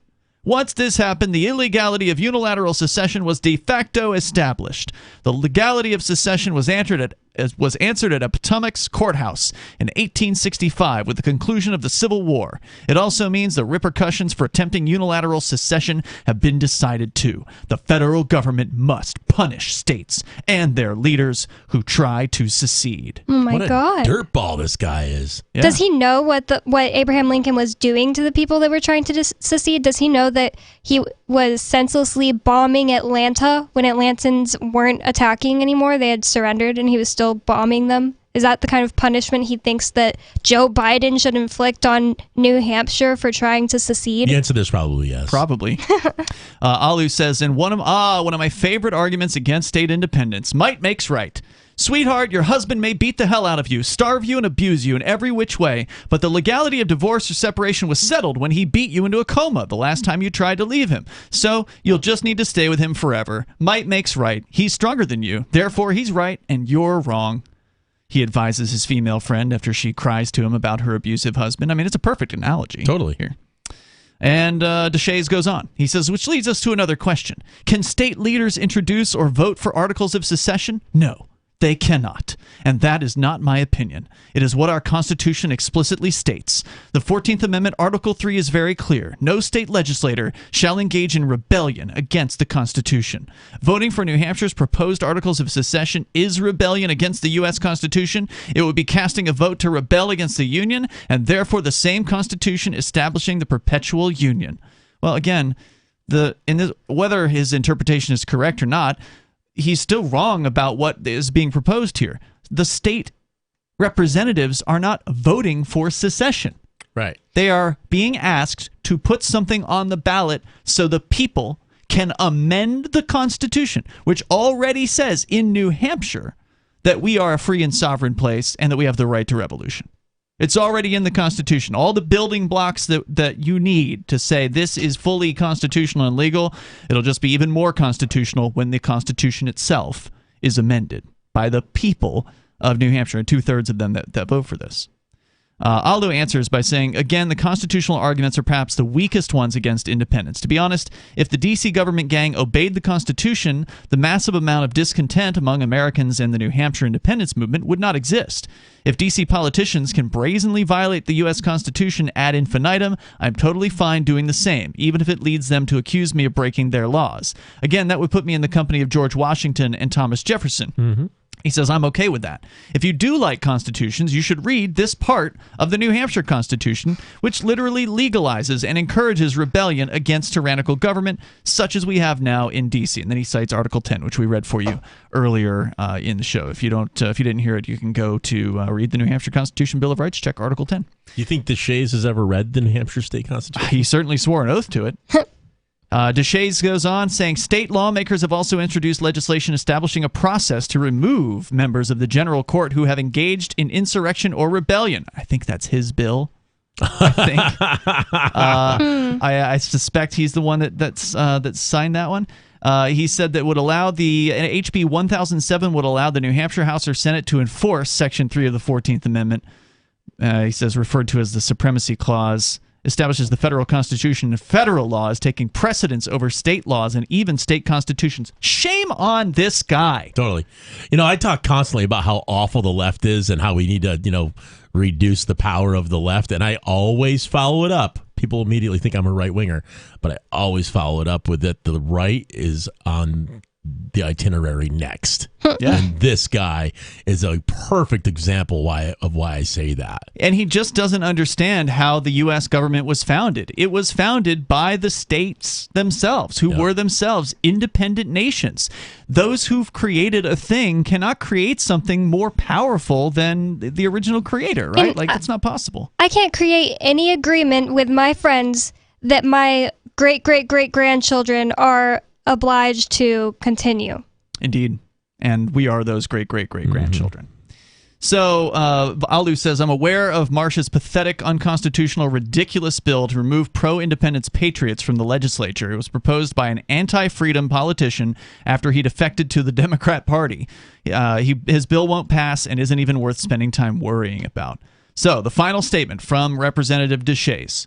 He says, I encourage fellow lawmakers to reject New Hampshire's articles of secession and protect constitutional government. Not only is CACR 32 logistically and constitutionally impossible, wrong, but New Hampshire's articles of secession may require enforcement of the 14th Amendment. The New Hampshire House should not be forcing America into a constitutional crisis. This is not a constitutional crisis. At all. It wouldn't affect the United States in any way except they might have to take a star off a flag. That's it. I want to know if this kid can defend this right. I wonder if he actually wrote it. Well, he won't debate Alu, so yeah. I don't think he can. The reason I say that is I wonder if somebody ghost wrote it for him. Ghost wrote it yeah, for him. I was wondering. This sounds like as if it's written. I'd hate not to put out any 22-year-olds out there, but this sounds like it's written above the pay grade of a 22-year-old. That's a really good point. At the beginning, when I told you I was trying to figure this guy out, I wondered if he has some dad that's a Republican. I mean, a bureaucrat. A judge. Yeah. Oh. He said the question of unilateral state secession died in Appomattox. Let's keep it that way. Appomattox. Okay, well, thank you, Appomattox. And so finally, Alu says, I encourage all lawmakers to support the natural right of self-governance, reject paranoid propaganda, and protect ourselves from the tyrants in D.C. and reject the notion that might makes right. Help us protect the smallest minority, the individual, and please allow the people of New Hampshire to vote on whether they want our great state to continue to suffer under the vicious rule of corrupt D.C. politicians, judges, law enforcement agents, and regulators. And if this state representative thinks we should stay in the union and thinks it's such a good idea, then surely the New Hampshire people would agree with him and vote this thing down. Sure What's thing. he so afraid of? We'll see you tomorrow night. freetalklive.com. There are lots of ways to listen to Free Talk Live. Our podcast has been around since podcasts began, and now the FTL feed is loaded with content besides our full show archives. Did you know that we make it easy for you to customize your podcast subscriptions? We have different feeds, one that includes only our full shows, one with just the Daily Digest, and our main feed that includes everything. You decide what you listen to. It's quick and easy to customize your feeds at feeds.freetalklive.com. That's feeds.freetalklive.com. Do you feel like your nation, state, or community no longer holds your values? Have you dreamt of a place where people agree that liberty is important and are free to pursue their projects so long as they respect the property of others? There are many people just like you that are discovering freeprivatecities.com. Their social media links are at the upper right of the page at freeprivatecities.com. All skill levels will be needed when the first of the Free Private Cities opens. It's sooner than you think. Stop arguing and build. freeprivatecities.com. The new